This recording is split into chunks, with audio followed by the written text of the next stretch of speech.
Hallelujah. जय मसीह। यीशु मसीह के महत्वपूर्ण नाम से इस ऑनलाइन आराधना में हमारे साथ जो कोई भाग ले रहे हैं, हम आपको स्वागत करते हैं। उम्मीद रखते हैं कि आप जहां कहीं भी है सही सलामत है और परमेश्वर यीशु मसीह के विश्वास में और आगे बढ़ रहे हैं। हालेलुया। तो चलिए, हमारा इस दिन का आराधना इस शाम के समय में हम आराधना करने के लिए जा रहे हैं। परमेश्वर यीशु मसीह यहोवा हमारे आराधना में प्रसन्न होने के लिए हम विनती करेंगे। हर एक जो इसको देख रहे हैं, अब परमेश्वर की उपस्थिति में भरने के लिए हम विनती कर कर हम प्रार्थना करेंगे। हालेलुया। थोड़ा देर परमेश्वर की स्तुति हो, स्तुति हो, स्तुति हो, स्तुति हो। धन्यवाद यहोवा, धन्यवाद, धन्यवाद, धन्यवाद, धन्यवाद, धन्यवाद, धन्यवाद परमेश्वर यहोवा, आपका धन्यवाद यहोवा ईरे, आपका धन्यवाद यहोवा शमा, आपकी धन्यवाद। Hallelujah, hallelujah, hallelujah, hallelujah. स्वर्ग पे विराजमान यीशु मसीह, हम आपकी स्तुति करते हैं। स्तुति हो, स्तुति हो, स्तुति हो, स्तुति हो, स्तुति हो। Hallelujah, hallelujah. पिता के ओर बैठे हुए यीशु मसीह, हम आपके धन्यवाद करते हैं, हम आपकी स्तुति करते हैं। आपकी कृपा के लिए धन्यवाद, आपके अगुवाई के लिए धन्यवाद। Hallelujah, hallelujah, hallelujah, hallelujah, hallelujah. आप हर एक को आपकी उपस्थिति से भरने के लिए हम आपका धन्यवाद करते हैं। धन्यवाद, धन्यवाद, धन्यवाद, धन्यवाद। आपकी अगुवाई के लिए धन्यवाद, आपकी सामर्थ के लिए धन्यवाद, आपकी दया के लिए धन्यवाद। अब तक हमें अगुवाई किया परमेश्वर, आपकी धन्यवाद, धन्यवाद, धन्यवाद, धन्यवाद। माँ के कोख में जन्म होने से पहले ही परमेश्वर आपने हमें आपके लिए चुना हुआ है। हम धन्यवाद करते हैं। धन्यवाद, धन्यवाद, धन्यवाद, धन्यवाद, धन्यवाद। हो री बाबा शाहदुना माला राबा बाबा बा, हम धन्यवाद करते हैं। रीखा दुना माला रबा शगदुना माला रा बाबा, हम आपकी धन्यवाद करते हैं। कोई भी चुप मत रहिए मेरे प्रिय भाई और बहनों। परमेश्वर यीशु मसीह की स्तुति करना और धन्यवाद करना उत्तम काम है। Hallelujah, hallelujah, hallelujah. धन्यवाद, धन्यवाद, धन्यवाद। जो भलाई के काम परमेश्वर आपके जिंदगी में किए हैं, वो भलाई को याद रखते हुए रीखा बादशाहदुना माला रबा, हालेलुया, उस भलाई को याद रखते हुए परमेश्वर की स्तुति करना शुरू कर दीजिए। हालेलुया, हम आपकी स्तुति करते हैं। स्तुति, स्तुति, स्तुति, स्तुति हो। Hallelujah, hallelujah, hallelujah.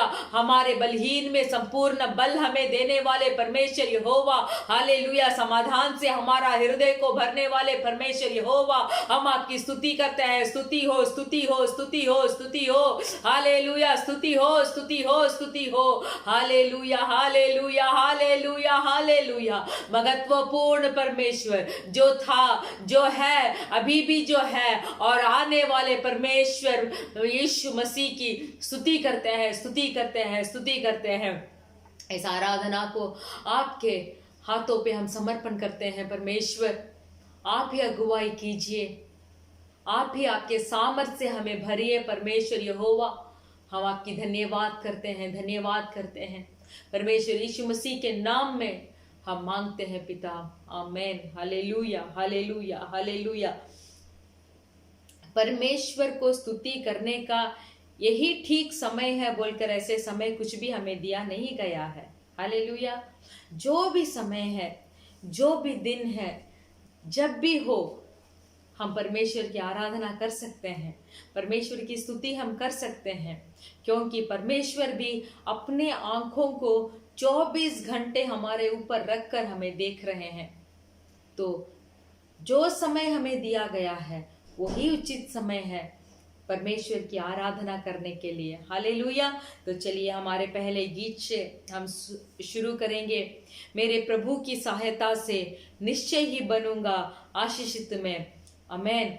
परमेश्वर की वचन को जितना जितना हमारे मुंह से हम हाँ हाँ ऐसे ही होगा, हाँ इस वचन को, इस वाचा को मैं अपने लिए लेता हूँ बोलकर जितने हम हमारे मुंहों से हम परमेश्वर के वचन को हम बोलते रहेंगे, तो वो वचन हमारे अंदर क्रिया करेगी। Hallelujah, hallelujah. स्थिति दूसरा हो, परिस्थिति वैसा ना हो, हालात ना बदले हो, फिर भी हम प्रसन्न परमेश्वर से नहीं पूछेंगे कि कब होगा, बल्कि विश्वास के शब्दों को हमारे मुंह से बोलना हम शुरू करना है।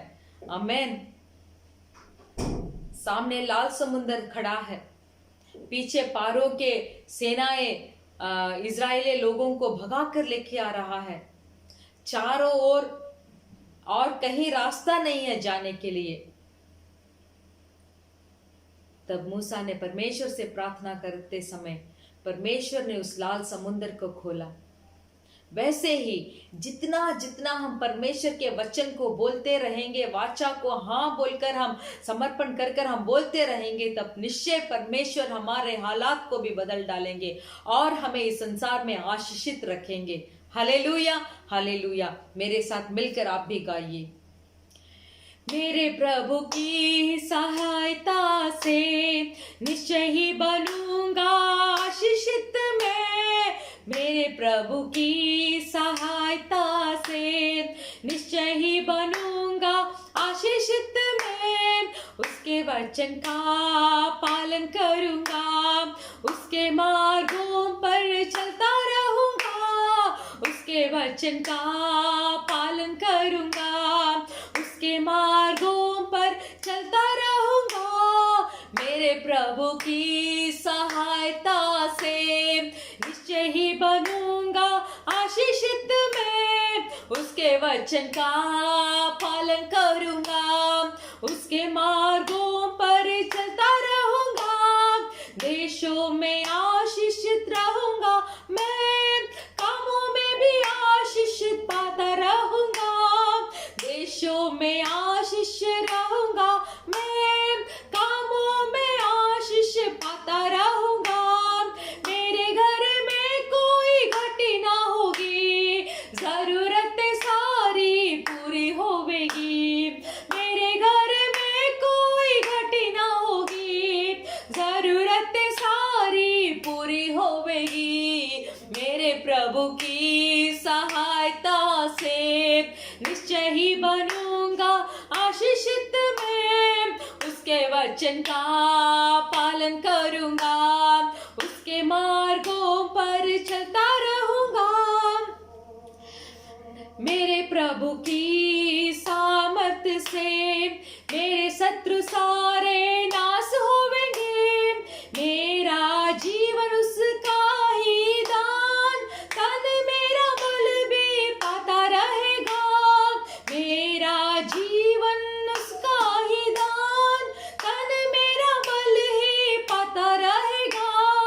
मेरे प्रभु की सहायता से निश्चय ही बनूंगा आशीषित मैं। उसके वचन का पालन करूंगा, उसके मार्गों पर चलता रहूंगा। मेरे प्रभु की सहायता से निश्चय ही बनूंगा आशीषित मैं। उसके वचन का पालन करूंगा, उसके मार्गों पर चलता रहूंगा। देशों में आशीषित रहूंगा मैं, कामों में आशीष पाता रहूंगा। देशों में आशीष रहूंगा मैं, कामों में आशीष पाता रहूंगा। मेरे घर में कोई घटी ना होगी, जरूरत तो सारी पूरी होवेगी। मेरे घर में कोई घटी ना होगी, जरूरत सारी पूरी होवेगी। मेरे प्रभु की सहायता से आशीषी बनूंगा निश्चय मैं। उसके वचन का पालन करूंगा, उसके मार्गों पर चलता रहूंगा। जीवन साथी और सब मेरे बच्चों, मेरे संपत्ति पर भी आशीष रहेगी। जीवन साथी और सब मेरे बच्चों, मेरे संपत्ति पर भी आशीष रहेगी। मेरी भलाई सदा होते रहेगी। बेटा मैं प्रभु का बना रहूंगा, मेरी भलाई सदा होते रहेगी। बेटा मैं प्रभु का बना रहूंगा। मेरे प्रभु की सहायता से निश्चय ही बनूंगा आशीषित मैं। उसके वचन का पालन करूंगा, उसके मार्गों पर चलता रहूंगा। मेरे प्रभु की सहायता से निश्चय ही बनूंगा आशीषित मैं। उसके वचन का पालन करूंगा, उसके मार्गों पर चलता रहूंगा। कर्ज लेने का कभी मौका ना होगा, पर देने का सद्योग सदा रहेगा। कर्ज लेने का कभी मौका ना होगा, पर देने का सौभाग्य सदा रहेगा। बहुतायत से मैं भरा रहूंगा, मेरा प्रभु मुझको ऊंचा करेगा। बहुतायत से भरा रहूंगा सदा, मेरा प्रभु मुझको ऊंचा करेगा। मेरा प्रभु की सहायता से निश्चय ही बनूंगा आशीषित मैं। उसके वचन का पालन करूंगा, उसके मार्गों पर चलता रहूंगा। मेरे प्रभु की सहायता से निश्चय ही बनूंगा आशीषित मैं।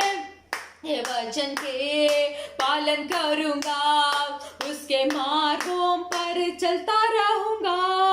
कर्ज लेने का कभी मौका ना होगा, पर देने का सौभाग्य सदा है। कर्ज लेने का कभी मौका ना होगा, पर देने का सौभाग्य सदा है। बहुतायत से मैं भरा रहूंगा, मेरा प्रभु मुझको ऊंचा करेगा। बहुतायत से मैं भरा रहूंगा, मेरा प्रभु मुझको ऊंचा करेगा। मेरा प्रभु की सहायता से निश्चय ही बनूंगा आशीषित मैं। उसके वचन का पालन करूंगा, उसके मार्गों पर चलता रहूंगा। Hallelujah, hallelujah. कर्ज लेने का भी मौका ना होगा, कब? जब हम हमारे परमेश्वर के वचन का पालन करेंगे। हालेलुया। पर देने का सौभाग्य सदा रहेगा। आमीन। किसी से हम नहीं लेंगे, फिर भी जब परमेश्वर के वचन का हम पालन करते रहेंगे, तब परमेश्वर हमें दूसरों को देने के लिए हमें उपयोग का पात्र बनाएंगे। हालेलुया। बहुतायत से मैं भरा रहूंगा, सदा भरा रहूंगा। मेरा प्रभु मुझको ऊंचा करेगा। मेरे प्रिय भाई और बहनों, ये वक्त है विश्वास करने का। आमीन। स्वर्गीय आशीषों से, सिर्फ सांसारिक आशीषों से नहीं, फिर बल्कि स्वर्गीय आशीषों से भी परमेश्वर ने जो जो वरदान को हमें देने के लिए इस पवित्र बाइबल में बताए हैं, वो वरदान को भी सब हम स्वतंत्र कर लेंगे। कब? जब हम परमेश्वर की वचन को ध्यान कर कर हम परमेश्वर की वचन को पालन करेंगे। जब परमेश्वर की वचन की भय हमें होगा, तब परमेश्वर हमें बहुतायत से आशीर्वाद करेंगे। Hallelujah, hallelujah. तो चलिए हम हमारे दूसरे गाने हम गाएंगे। जय जय नाम यीशु नाम गाँव में सुबह शाम। हालेलुया। इसीलिए मैंने बताया था कि परमेश्वर का स्तुति करने के लिए कोई समय नहीं है। सुबह कर सकते हैं, दोपहर को कर सकते हैं, शाम को कर सकते हैं, रात को कर सकते हैं, क्योंकि 24 घंटे हमारे परमेश्वर अपने नजर को हमारे ऊपर रखे हैं। Hallelujah, hallelujah. तो मेरे साथ मिलकर जय जय नाम यीशु नाम गाऊं मैं सुबह शाम। जय जय नाम यीशु नाम गाऊं मैं सुबह शाम। जय जय नाम यीशु नाम गाऊं मैं सुबह शाम। जय जय नाम यीशु नाम गाऊं मैं सुबह शाम। बलहीन का सहारा, पापियों का दोस्त है वो, यीशु तो कितना प्यारा, शब्द मैं कैसे बताऊं। बलहीन का सहारा, पापियों का दोस्त है वो, यीशु तो कितना प्यारा, शब्द मैं कैसे बताऊं। जय जय नाम यीशु नाम गाऊं मैं सुबह शाम। जय जय नाम यीशु नाम गाऊं मैं शुभ हो शाम, जय जय नाम यीशु नाम गाऊं मैं शुभ हो शाम। तुझ में बना रहूं तो अमृत फल लाऊं मैं, गाऊं तेरी जय सदा तो तुझ सा बन जाऊं मैं। तुझ में बना रहूं तो अमृत फल लाऊं मैं, गाऊं तेरी जय सदा तो तुझ सा बन जाऊं मैं। जय जय नाम यीशु नाम गाऊं मैं सुबह शाम, जय जय नाम यीशु नाम गाऊं मैं सुबह शाम, जय जय नाम यीशु नाम गाऊं मैं सुबह शाम, जय जय नाम यीशु नाम गाऊं मैं सुबह शाम। तू ही है जो मुझको बुलाता, देता है जीवन जल, तेरी शक्ति पाऊं सदा और योजनाएं हो सफल। तू ही है जो मुझको बुलाता, देता है जीवन जल, मेरी शक्ति पाऊं सदा तो योजनाएं हो सफल। जय जय नाम यीशु नाम मैं शुभ हो शाम, जय जय नाम यीशु नाम गाऊं मैं शुभ हो शाम, जय जय नाम यीशु नाम गाऊं मैं शुभ हो शाम, जय जय नाम यीशु नाम गाऊं मैं शुभ हो शाम। यीशु नाम यीशु नाम यीशु नाम यीशु नाम यीशु नाम यीशु नाम यीशु नाम यीशु नाम, जय जय नाम यीशु नाम गाऊं मैं शुभ हो शाम, जय जय नाम यीशु नाम गाऊं मैं शुभ हो शाम, जय जय नाम यीशु नाम गाऊं मैं शुभ हो शाम, जय जय नाम यीशु नाम गाऊं मैं शुभ हो शाम। Hallelujah hallelujah hallelujah. री बाबा बाशगा दुना माला रबा बाबा ओ रबा शगा दुना माला रबा। जब हम आप में बने रहते हैं तब हम अमृत फल को लाते हैं। हालेलुया। जब हम आपकी जय को सदा गाते हैं तब हम आपके जैसे बनने का तैयारी हो जाते हैं। हालेलुया। रीखा बादुना माला रबा शगा दुना माला रबा। हाँ परमेश्वर हालेलुया, आपके ओर टिके रहने के लिए, आपके ओर ताक कर रहने के लिए इस अंतिम दिनों में परमेश्वर आप हमें आपके वचन के सामर्थ से हमें भर दीजिए। Hallelujah hallelujah hallelujah.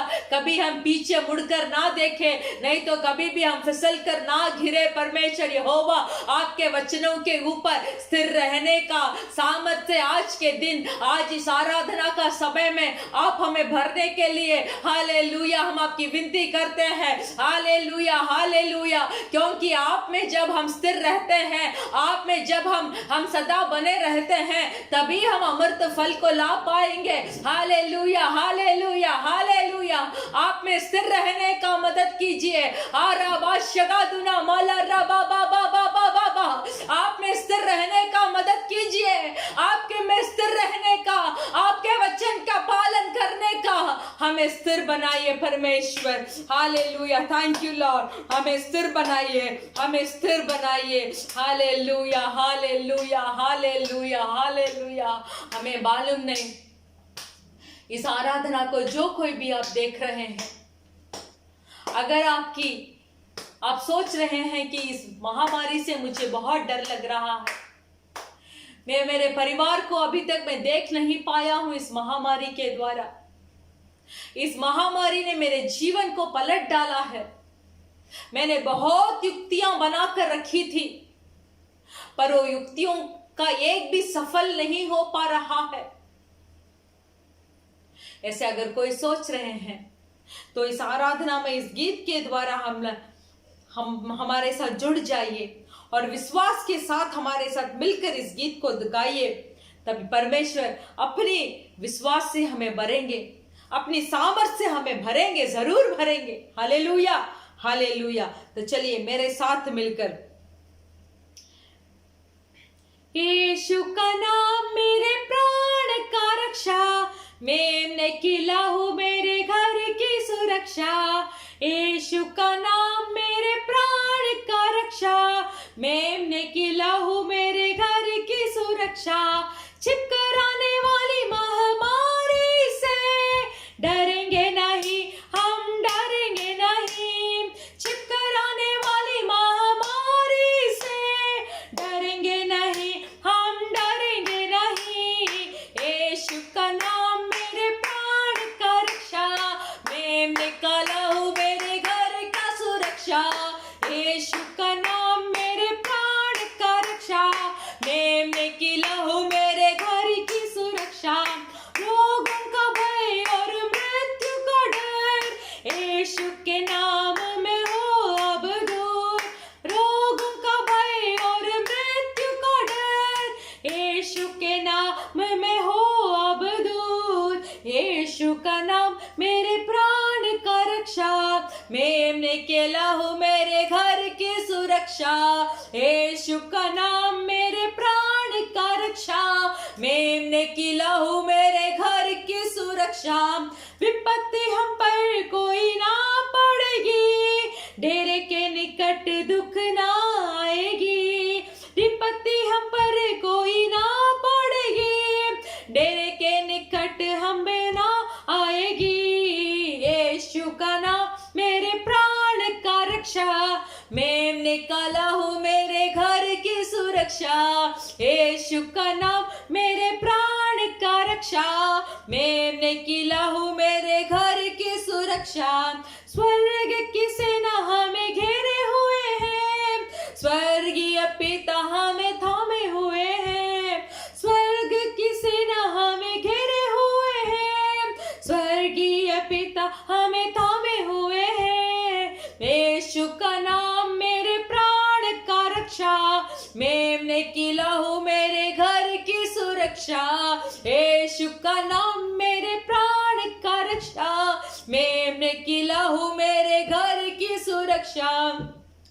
करते रहे यीशु नाम की स्तुति, भूल जाए रोगों के नाम सभी। करते रहे यीशु नाम की स्तुति, भूल जाए रोगों की नाम सभी। यीशु का नाम मेरे प्राण का रक्षा, मैं निकाला हूँ मेरे घर की सुरक्षा। यीशु का नाम मेरे प्राण का रक्षा, मैं निकाला हूँ मेरे घर की सुरक्षा। विपत्ति हम पर कोई ना पड़ेगी, डेरे के निकट दुख ना आएगी। विपत्ति हम पर कोई ना पड़ेगी, डेरे के निकट दुख ना आएगी। यीशु का नाम मेरे प्राण का रक्षा, मैं निकाला हूँ मेरे घर की सुरक्षा। यीशु का नाम मेरे प्राण की रक्षा, मैं निकाला हूँ मेरे घर की सुरक्षा। यीशु का नाम मेरे प्राण की रक्षा, मैं निकाला हूँ मेरे घर की सुरक्षा। यीशु का नाम मेरे प्राण का रक्षा, मैं निकाला हूँ मेरे घर की सुरक्षा। हालेलुया हालेलुया हालेलुया हालेलुया हालेरी बाबा बाबा बा राधुना माला राबा बाबा बाबा बाबा बाबा ओ रागा राबा शगदुना माला राबा। यीशु का नाम है जो मेरा प्राण का रक्षा करता है। मेमने का लहू जो है वो मेरा घर का सुरक्षा है। बोलते रहिए मेरे प्रिय भाइयों बहनों, यीशु मसीह का नाम मेरा प्राण का रक्षा है। मेमने का लहू मेरा रक्षा है। हालेलुया, मुझे सुरक्षित रखता है, मेरे परिवार को सुरक्षित रखता है, मेरे बच्चों लोगों को सुरक्षित रखता है। मेमने का लहू में उतना बड़ा सामर्थ भरा हुआ है। Hallelujah hallelujah hallelujah. धन्यवाद करते हैं। स्वर्ग के सेना हमें घेरे हुए हैं, स्वर्गीय पिता हमें थामे रखे हैं। इसीलिए कोई आवश्यकता के लिए चिंता ना करो, कोई आवश्यकता के लिए घबराओ मत। हालेलुया।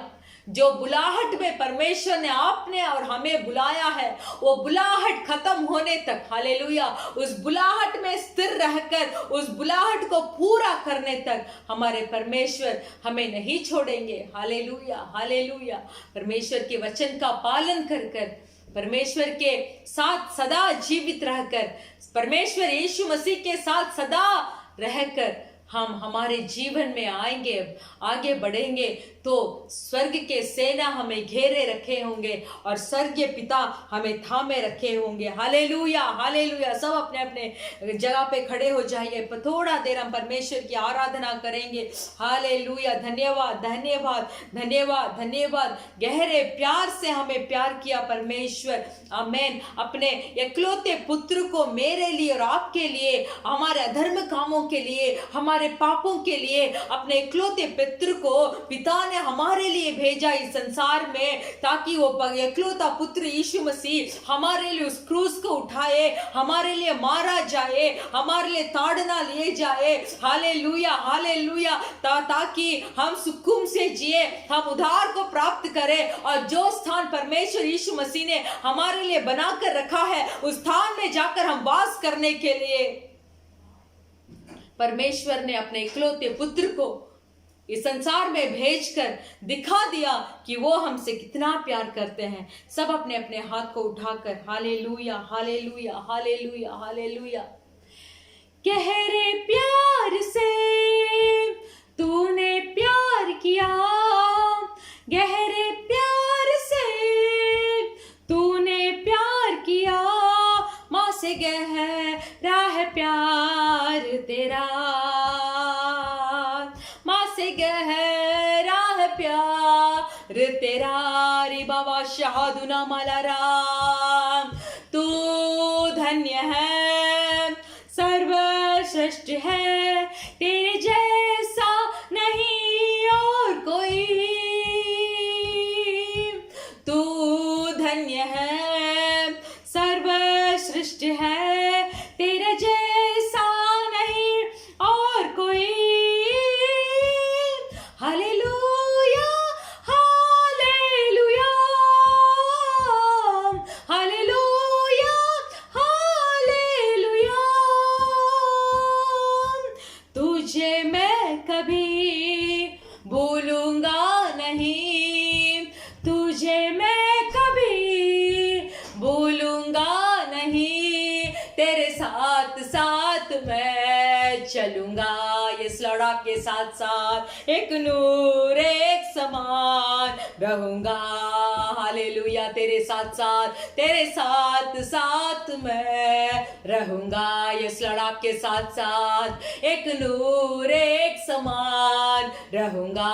हालेलुया। हाथ को उठाकर तू धन्य है, सर्वश्रेष्ठ है, तेरा जैसा नहीं और कोई। तू धन्य है, सर्वश्रेष्ठ है, तेरा जैसा नहीं और कोई। Hallelujah, hallelujah, hallelujah, hallelujah, hallelujah, hallelujah, hallelujah, hallelujah, hallelujah. तुझे मैं कभी छोड़ूंगा नहीं, तुझे मैं कभी छोड़ूंगा नहीं, तेरे साथ साथ मैं चलूंगा। आपके साथ साथ मुझे चलना है, एक नूर एक समान रहूंगा। रबा शहादुना माला रबा बाबा बा, तेरे साथ साथ मैं रहूंगा। रिगा बादुना माला रबा, एक नूर एक समान रहूंगा। मुझे आपके साथ रहना चाहिए, तेरे साथ साथ मैं रहूंगा। एक नूर एक समान रहूंगा। री बाबा शहादुना माला रबा, तू धन्य है, सर्वश्रेष्ठ है, तेरे जैसा नहीं और कोई। तू धन्य है, सर्वश्रेष्ठ है, तेरा जैसा नहीं और कोई। Hallelujah, hallelujah, hallelujah, hallelujah. गहरे प्यार से तूने प्यार गहरे प्यार से तूने प्यार किया, माँ से गहरा है प्यार तेरा, आपका प्यार माँ से भी गहरा है, माँ से गहरा है प्यार तेरा। बोलते रहिए मेरे साथ, माँ से गहरा है प्यार तेरा, रा बाबा वश्य है दुनालारा, माँ से गहरा है प्यार तेरा, री गा बाला रा बाशान दुनाला रे, ओ रा बाबा बाबा रागा दुना माला रा बाबा बाबा बा, माँ से गहरा प्यार आपके लिए और मेरे लिए, और राबा शेगा बाप से भी अधिक प्यार आपके लिए और मेरे लिए, और रिगा दुना माला रा बाबा बा, अपने इकलौते पुत्र को भेजकर यीशु मसीह ने इस संसार में आए, पिता का सिद्ध को उन्होंने पूरा किया। हालेलुया। उतना गहरा प्यार यीशु मसीह ने भी पिता के ऊपर रखा था कि पिता जो जो यीशु मसीह से कहलाकर इस दुनिया पे भेजे थे, उसमें एक भी शब्द को यीशु मसीह ने एक भी शब्द को नहीं छोड़ा, एक भी शब्द को उन्होंने सब वचन का, सब परमेश्वर पिता का वचनों का और शब्दों का यीशु मसीह ने पालन किया। Hallelujah, hallelujah. अपने आप को घटी किया। हालेलुया। रीबा शगादुना माला रबा बाबा बाबा, पिता के हर एक वचन को यीशु मसीह ने पूरा किया, क्योंकि यीशु मसीह भी पिता से उतना ही प्यार करते थे जितना पिता ने यीशु मसीह से किया था। हालेलुया। रबा शगादुना माला रबा, फिर भी हमारे ऊपर जो प्यार उन्होंने रखा था, उस प्यार के वास्ते, उस प्रेम के वास्ते, और उस प्रेम के वास्ते, हमारे ऊपर जो चाहत पिता ने रखा था, उसके वास्ते अपने इकलौते पुत्र को इस दुनिया में भेजा। हालेलुया। मेरे प्रिय भाई और बहनों, यीशु मसीह संसार में आए सिर्फ ऐसे रहकर जी कर जाने के लिए नहीं, पिता ने उनके लिए जो सिद्ध को रखा था, वो सिद्ध कुछ ऐसा वैसा सिद्ध नहीं था मेरे प्रिय भाई और बहनों। क्रूस को उठाने वाला सिद्ध था वो, इस संसार के पाप को अपने ऊपर एक बोझ बनकर लेने का सिद्ध था वो। यीशु मसीह ने पिता का आज्ञा पालन किया, यीशु मसीह ने पिता का सारी बातें मानी, अंत में ये भी कहा, बहुत व्याकुल होकर उन्होंने कहा, पिता परमेश्वर, ये पात्र मुझसे हट जाए तो भला है, फिर भी मेरे सिद्ध के अनुसार नहीं, आपके सिद्ध के अनुसार। मेरे प्रिय भाई और बहनों, आप इस आराधना में जो जुड़े हुए हैं, अगर आप बहुत व्याकुल में हैं, अगर आप बहुत दुख में हैं, अगर आप बहुत बोझ उठा रहे हैं, बहुत कष्ट उठा रहे हैं, तो परमेश्वर यहोवा को देखकर बोलिए, परमेश्वर ये सारी चीजों को आपने मेरे लिए उस क्रूस में सह लिया, मेरे दुखों को अपने आप के ऊपर उठा लिया, मेरे कष्टों को आपने आपके ऊपर उठा लिया, मेरे बोझ को आपने तभी आपके ऊपर उठा लिया, फिर भी ये मानने में मेरा मन नहीं करता है। मैं बोलता हूं कैसे मैं ये मानूं, मुझे दबा रही है ये बोझ, मुझे दबा रही है दुख। अगर वैसे आप सोच रहे हैं तो हम आपसे विश्वास के साथ कह सकते हैं, अपना बोझ सब परमेश्वर के ऊपर डाल दीजिए। जितना भी बोझ के उठा रहे हो भी, परमेश्वर आपको एक सुकून देंगे, परमेश्वर आपको आनंद देंगे, परमेश्वर आपके हृदय को एक शांति से भरेंगे जो ये संसार नहीं देता है। सब अपने आप हाथों को उठाकर बोलिए,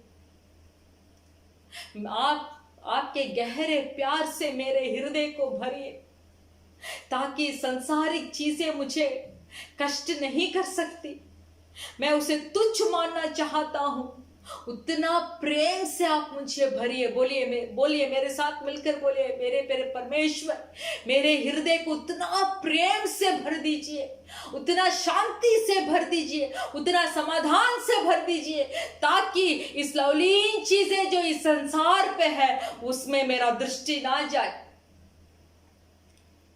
जहां जहां से मुझे दुख आती है, वहां से परमेश्वर आपको उनको रोक कर रखिए। मैं आपके प्रेम से भरना चाहता हूं, मैं आपके प्रेम को चख कर देखना चाहता हूं, मुझे मदद कीजिए। मुझे मदद कीजिए, मुझे मदद कीजिए। Hallelujah, hallelujah.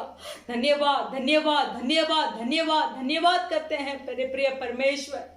आज जो कोई भाई और बहन आपके सम्मुख में अपने आप को समर्पण किया है कि आपके गहरे प्यार उस हृदय में भरने के लिए, उस मन में भरने के लिए, उस दिल में भरने के लिए, जो कोई हाथ उठाकर अपने आप को समर्पण किया हो, एक गहरे प्यार से उन्हें भर दीजिए। आप आज का दिन आपके सामर्थ से भर दीजिए। Hallelujah, hallelujah. आगे जो आत्मिक दौड़ को हम दौड़ रहे हैं, वो विश्वास के साथ, धैर्य से और जीत के साथ हम खत्म करने के लिए, हमें मदद करने के लिए हम विनती करते हैं। परमेश्वर धन्यवाद करते हैं, इस आराधना को आपने स्वीकार किया, हम विश्वास करते हैं इस आराधना में आप हमारे मन को एक शांति से भरा है। हम विश्वास करते हैं, हम विश्वास करते हैं। शुरू से लेकर अंत तक आप ही हमें संभालिए। जो वचन आज हम सुनने जा रहे हैं, वो वचन को आपके हाथों में समर्पण करते हैं। परमेश्वर वचन को आशीष कीजिए। परमेश्वर एक अच्छे खेत की तरह हमारा हृदय को बनाइए, ताकि आपके वचन को हम लेकर उस हृदय में बोकर रख पाए, ताकि जब जब हमारे जरूरत पड़े परमेश्वर, वो वचन के द्वारा आप हमें सिखाते रहे, आप हमसे बात करते रहे। धन्यवाद करते हैं। अगुवाई कीजिए, अगुवाई कीजिए। यीशु मसीह के नाम से मांगते हैं पिता, आमेन। Hallelujah, hallelujah. तो हम सब खड़े होकर हमारा बाइबल का वचन पढ़ेंगे। भजन संगीता सब लेके रखिए। भजन संगीता 75, Psalm 75। प्रधान बजाने वाले के लिए अलसाहेत राग में आसाफ का भजन गीत। आमेन। हे परमेश्वर, हम तेरा धन्यवाद करते, हम तेरे नाम का धन्यवाद करते हैं, क्योंकि तेरा नाम प्रकट हुआ है। तेरा आश्चर्य कर्म का वर्णन हो रहा है। जब ठीक समय आएगा, तब मैं आप ही ठीक ठीक न्याय करूंगा। जब पृथ्वी अपने सब रहने वालों समेत डोल रही है, तब मैं ही उसको खंबे को स्थिर करता हूँ।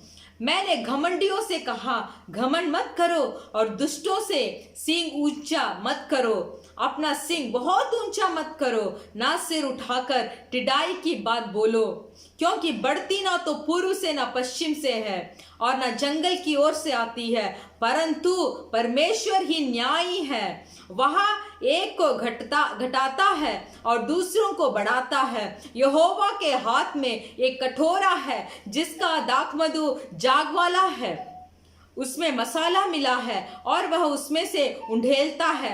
निश्चय उसकी तलछट तक पृथ्वी के सब दुष्ट लोग पी जाएंगे, परंतु मैं तो सदा प्रचार करता रहूंगा। मैं याकूब का परमेश्वर का भजन गाऊंगा। दुष्टों के सब सिंगों को मैं काट डालूंगा, परंतु धर्मी के सिंग ऊंचे किए जाएंगे। हालेलुया। परमेश्वर एक ही परमेश्वर है जो हमारे लिए न्याय करते हैं। अगर कुछ न्याय के लिए आप इंतजार कर रहे हैं, वो ऐसे सोच रहे हैं कि मुझे अब तक न्याय नहीं मिला, जो मैंने कमाया था वो पैसा अभी तक मुझे नहीं मिला, ये मैं क्या करूंगा बोलकर तड़प रहे हैं, तो आज से आप प्रार्थना करना शुरू कीजिए। कैसे प्रार्थना करेंगे? मेरा परमेश्वर मेरा न्यायी है, वो मेरा न्याय को चुकाएगा। मेरे नौकरी में मेरा न्याय को चुकाएगा, मेरे परिवारों में मेरा न्याय को चुकाएगा, मेरे जो रहने वाला स्थल है उसमें मेरा न्याय को चुकाएगा। मैं जितना पवित्रता में जीता हूं, फिर भी पवित्रता से जीने के लिए मुझे कठिन करने में जो जो दुष्ट मेरे मार्गों में आते हैं, उनके विरुद्ध मेरे परमेश्वर मेरा न्याय को चुकाएगा। Hallelujah, hallelujah. ऐसे बोलते परमेश्वर का वचन को जब हमारे मुंह से, जुबान से निकालते रहेंगे, तब परमेश्वर का वचन हमारे अंदर क्रिया करेगा मेरे प्रिय भाई और बहनों। हालेलुया। क्योंकि परमेश्वर ही हमारा न्यायी है। बोलते रहिए, आवाज उठाकर बोलिए, परमेश्वर मेरा न्यायी है। जहां कहीं मैं हूं, मैं पवित्रता से मैं जीऊंगा, मेरा न्यायी परमेश्वर है। हालेलुया। सब अपने अपने आंख बंद कर लीजिए, हाथ को उठाकर हम प्रार्थना करेंगे इस अच्छा भजन संगीता के लिए, क्योंकि आज हम जान चुके हैं कि परमेश्वर हमारा न्यायी है। हम मेरा न्यायी है, मेरा न्यायी है, मेरा परमेश्वर मेरा न्याय करेगा। हालेलुया। दुष्टों का सिंग कभी ऊंचा नहीं रहेगा। दुष्टों का सिंग एक दिन घटना ही है, एक दिन टूटना ही है, परमेश्वर के पांव तले गिरना ही है।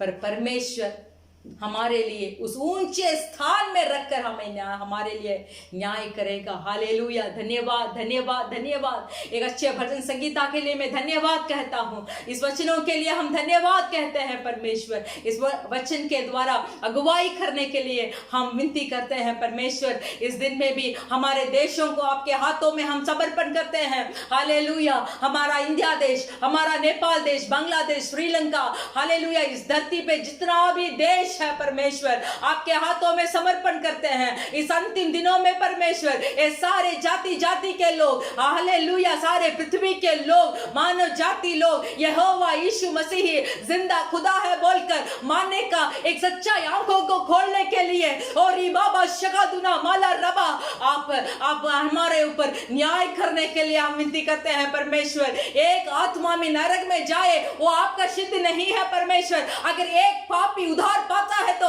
वो परलोक राज्य में आनंदित मनाया जाता है परमेश्वर। हालेलुया, आपने केवल इज़ाई के लिए खून नहीं बहाया, आपने केवल इज़ाई के लिए वो क्रूस को नहीं उठाया, बल्कि सारी मानव जाति के लिए आपने अपने लहू को बहाया है परमेश्वर। यहोवा, आपने उस लहू को बहाया है, उसके निमित्त युवक लोग उधार पाए, जवान लोग उधार पाए। ये देश में जो सरकारी लोग हैं उनके आंखें खुले परमेश्वर।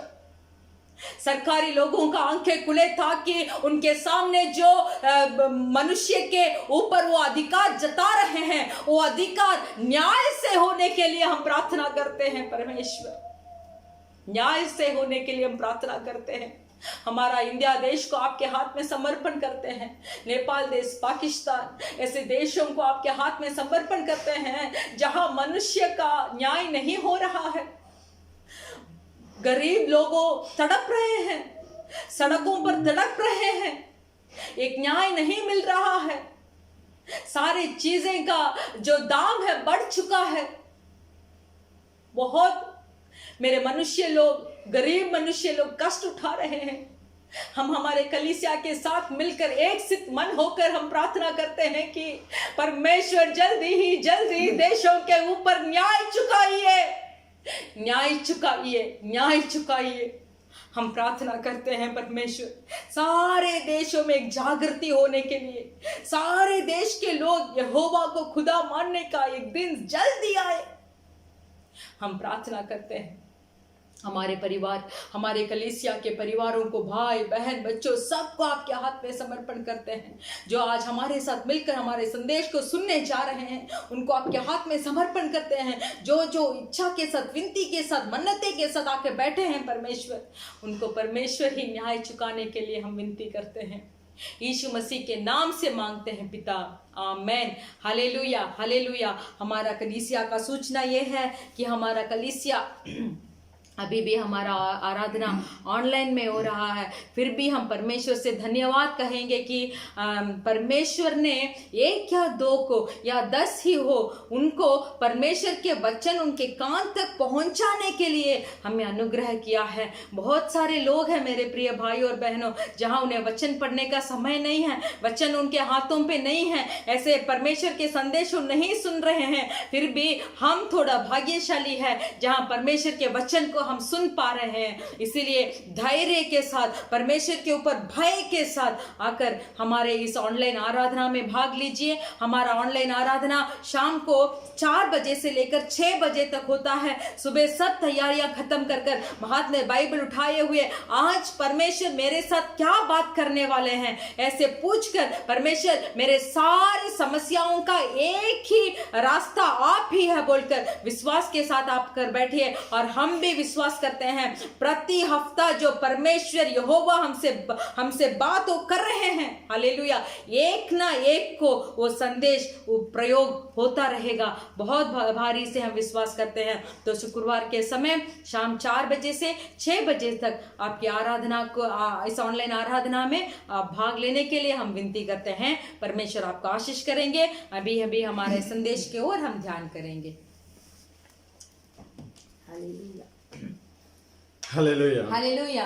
உங்கள் ஒவ்வொருவரையும் இயேசு கிறிஸ்து நாமத்தினாலே வாழ்த்துக் கொள்கிறோம். आप हर एक को परमेश्वर यीशु मसीह के नाम से हम स्वागत करते हैं. தொடர்ந்து இந்த நாட்கள் நீங்கள் அதிகமாக ஜெபித்துக் கொள்ளும்படியாக கேட்டுக்கொள்கிறோம். लगातार इन दिनों में आप ज्यादा से ज्यादा प्रार्थना करने के लिए हम आपसे विनती करते हैं. கர்த்தர் உங்களை ஆசீர்வதிப்பாராக. परमेश्वर आपका आशीष करेंगे. இந்த நாள் நாம் வேத வார்த்தைகளாக கடந்து செல்வோம். आज भी हमारा बाइबल संदेश की ओर हम ध्यान करेंगे.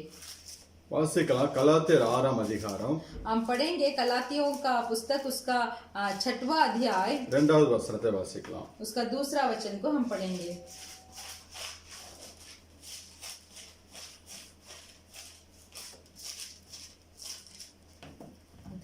கலாத்தியர் 6:2. गलातियों का पुस्तक उसका 6वां अध्याय का दूसरा वचन. तुम एक दूसरे का भार उठाओ और इस प्रकार मसीह का व्यवस्था को पूरी करो.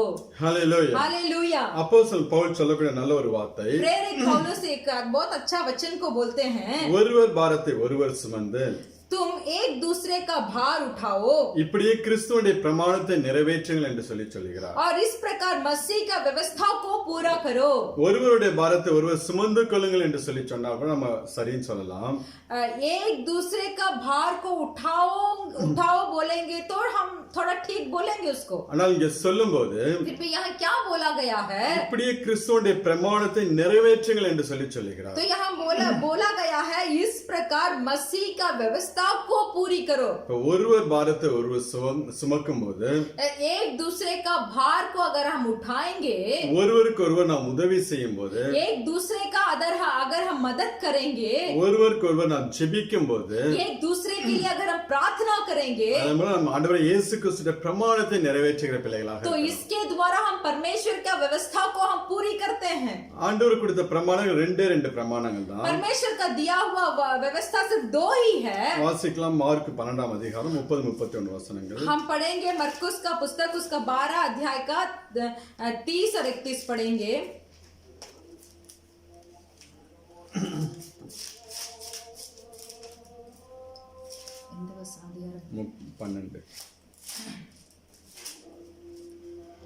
और तू प्रभु अपने परमेश्वर से अपने सारे मन से और अपने सारे प्राण से और अपनी सारी बुद्धि से और अपनी सारी शक्ति से प्रेम रखना.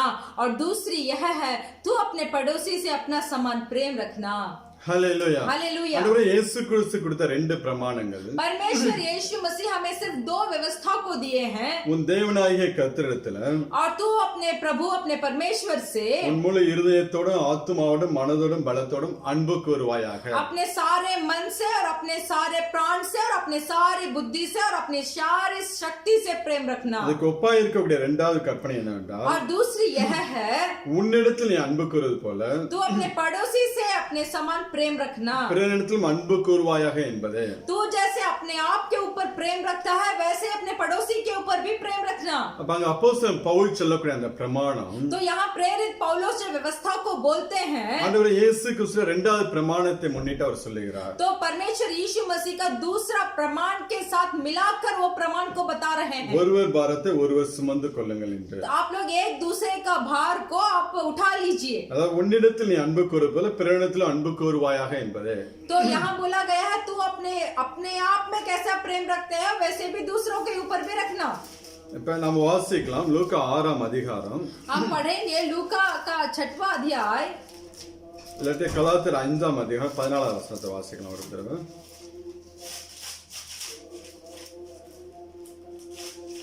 கலாத்தியர் 5:14.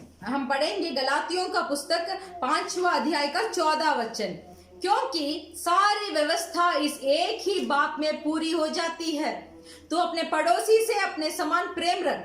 ஹல்லேலூயா. हालेलुया. ஆண்டவரே இயேசு கிறிஸ்துவ 2 பிரமாணம், परमेश्वर यीशु मसीह का जो 2 व्यवस्था है, அது கொஞ்சம் எக்ஸ்பேண்ட் பண்ணீங்கன்னா 10 கட்டளையில வந்து நிக்கும். तो उसको थोड़ा और ज्यादा आप सोच कर देखेंगे तो वो 10 आज्ञा जो है उसमें आकर खड़ा होगा. அந்த 10 கட்டளையில கொஞ்சம் எக்ஸ்பேண்ட் பண்ணீங்கன்னா, अगर उस 10 आज्ञा जो परमेश्वर मूसा को दिए थे वो 10 आज्ञाओं को अगर थोड़ा आप और थोड़ा ध्यान कर कर सोचेंगे तो அது மோசேயோட 613 பிரமாணங்களுக்குள்ள வந்து அடங்கும்.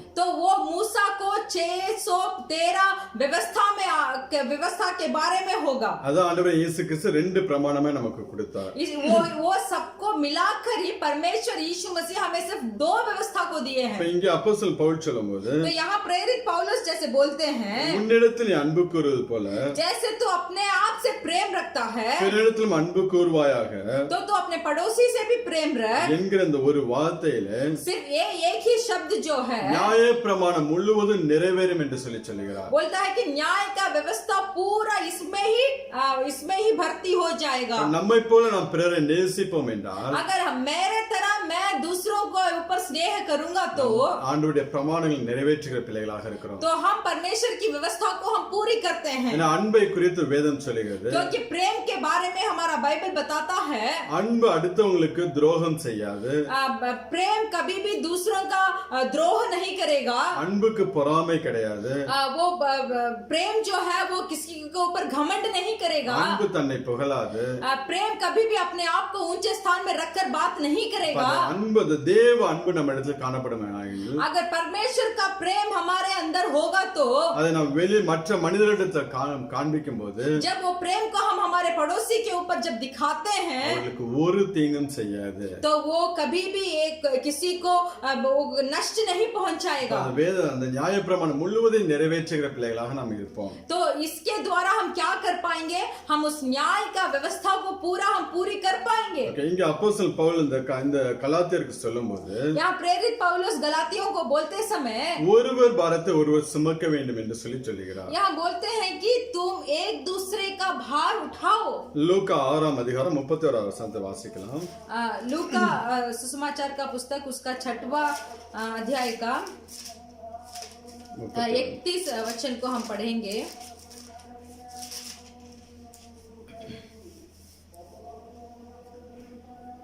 जैसा तुम चाहते हो कि लोग तुम्हारे साथ करे तुम भी उनके साथ वैसे ही करो. हालेलुया. हालेलुया. மனுஷர் உங்களுக்கு எப்படி செய்ய வேண்டும் என்று விரும்புகிறீர்களோ आप जैसे चाहते हैं कि लोग आपके साथ करे அப்படியே நீங்களும் அவர்களுக்கு செய்ய வேண்டும் என்று சொல்லி ஆண்டவர் இயேசு கிறிஸ்து तो சொல்லுகிறார். वैसे ही तुम भी उनको करो बोलकर हमारे परमेश्वर यीशु मसीह बताते हैं. கஷ்டமான சூழ்நிலைகளில एक हमारे अगर एक बुरे समस्याओं ஒரு में பிரச்சனையான மத்தியில एक कष्ट के मध्य में அடுத்த மனிதன் நமக்கு தெரிந்தவர்கள் நமக்கு வந்து எப்படி உதவி செய்ய வேண்டும் என்று சொல்லி நாம் விரும்புகிறோமோ ऐसा है कि हमारे कष्ट के समयों में हमारा पड़ोसी आकर हमें कैसे हमारे साथ व्यवहार करना है बोलकर हम सोचते हैं. அதே போல மற்றவர்கள் கஷ்டப்படும் போது நாம் அவர்களுக்கு உதவி செய்கிற பிள்ளைகளாக இருக்க வேண்டும். वैसे ही दूसरों जब कष्ट उठाते हैं उनके पास हमारा व्यवहार नहीं तो हम उनको मदद करना चाहिए. அதுதான் ஒருவர் பாரத்தை ஒருவர் சுமக்கிறது. तो यही है एक का भार एक उठा लो. ஆனா இன்னைக்கு மனுஷருடைய நிலைமையை பார்த்தோம் என்றால் फिर भी आज हम मनुष्यों का स्थिति को देखेंगे तो அவர்கள் தற்பிரியர்களாக தான் காணப்படுகிறார்கள். वो अपने आप से ही बहुत प्रेम करते हैं. நான் நல்லா இருந்தா போதும், मैं अच्छा हूँ ठीक है, என் குடும்பம் நல்லா இருந்தா போதும் என்று मेरा परिवार अच्छा है ठीक है. தனக்குரிய காரியங்களை குறித்து மாத்திரம் அவர்கள் சிந்திக்கிறவர்களாக तो காணப்படுகிறார்கள். सिर्फ अपने आप के बारे में अपने परिवार के बारे में भी अभी सोचते हैं. இது கடைசி காலத்துல இப்படியாப்பட்ட காரியங்கள் நடக்கும் என்று சொல்லி வேதம் சொல்லுகிறது. तो इस अंतिम दिनों में ये सब काम होगा कार्य होगा बोलकर हमारा बाइबल पहले ही बता चुका है. ஆனால் தேவன் தன்னுடைய பிள்ளைகள் எப்படி இருக்க வேண்டும் என்று சொல்லி விரும்புகிறார் फिर भी परमेश्वर अपने मनुष्यों को कैसे रहना है बोलकर जो चाहते हैं தன்னை போல பிறரை நேசிக்க வேண்டும் என்று சொல்லி விரும்புகிறார். तो वो परमेश्वर क्या चाहते हैं हम अपने आप से कैसे प्रेम रखते हैं वैसे ही हमें दूसरों के ऊपर भी रखना चाहिए. மற்ற யாருக்கும் ஒரு தீங்கும் செய்ய மாட்டோம். ऐसा जब रखेंगे तो हम किसी दूसरों को नष्ट नहीं पहुंचाएंगे. அடுத்தவர்களுக்கு உதவி செய்கிற பிள்ளைகளாக நாம் மாறுவோம். दूसरों को मदद करने वाला मनुष्य हम बनेंगे. அது மூலம் ஆண்டவருடைய பிரமாணத்தை நிறைவேற்றுகிற பிள்ளைகளாக तो இருப்போம். ये करते समय हम परमेश्वर की व्यवस्था को हम पूरी करेंगे. அப்ப இந்த வார்த்தை சொன்ன அப்போஸ்தலர் பவுலுடைய வாழ்க்கையை நாம் பார்த்தோம் என்றால் तो ये वचन को बताए हुए प्रेरित पौलुस का जीवन को अगर हम देखेंगे அவன் மற்றவருடைய பாரங்களை எப்படியெல்லாம் சுமந்தான் என்று சொல்லி ஒரு ஒரு ஒரு சம்பவத்தை நாம் வாசிக்கலாம். तो हम एक संभव को पढ़ेंगे कि प्रेरित पौलुस ने दूसरा का बोझ अपने ऊपर कैसे उठाया. பிலிப்பியர் 2ஆம் அதிகாரம் फिलिपियों का पुस्तक उसका दूसरा अध्याय 25 லிருந்து 27 வரை உள்ள வசனங்கள். फिलिपियों का पुस्तक दूसरा अध्याय उसका 27 से लेकर 29 तक हम पढ़ेंगे. 25 से लेकर 27 तक पढ़ेंगे. पर मैंने इपफ्रुदीतुस को, जो मेरा भाई और सहकर्मी और संगी योद्धा और तुम्हारा दूत और आवश्यक बातों में मेरी सेवा टहल करने वाला है, तुम्हारे पास भेजना आवश्यक समझा, क्योंकि उसका मन तुम सब में लगा हुआ था. इस कारण वह व्याकुल रहता था, क्योंकि तुमने उसकी बीमारी का हाल सुना था. निश्चय ही वह बीमार तो हो गया था, यहाँ तक कि मरने पर था, परंतु परमेश्वर ने उस पर दया की, और केवल उसी पर नहीं पर मुझ पर भी, कि मुझे शौक पर शौक ना हो.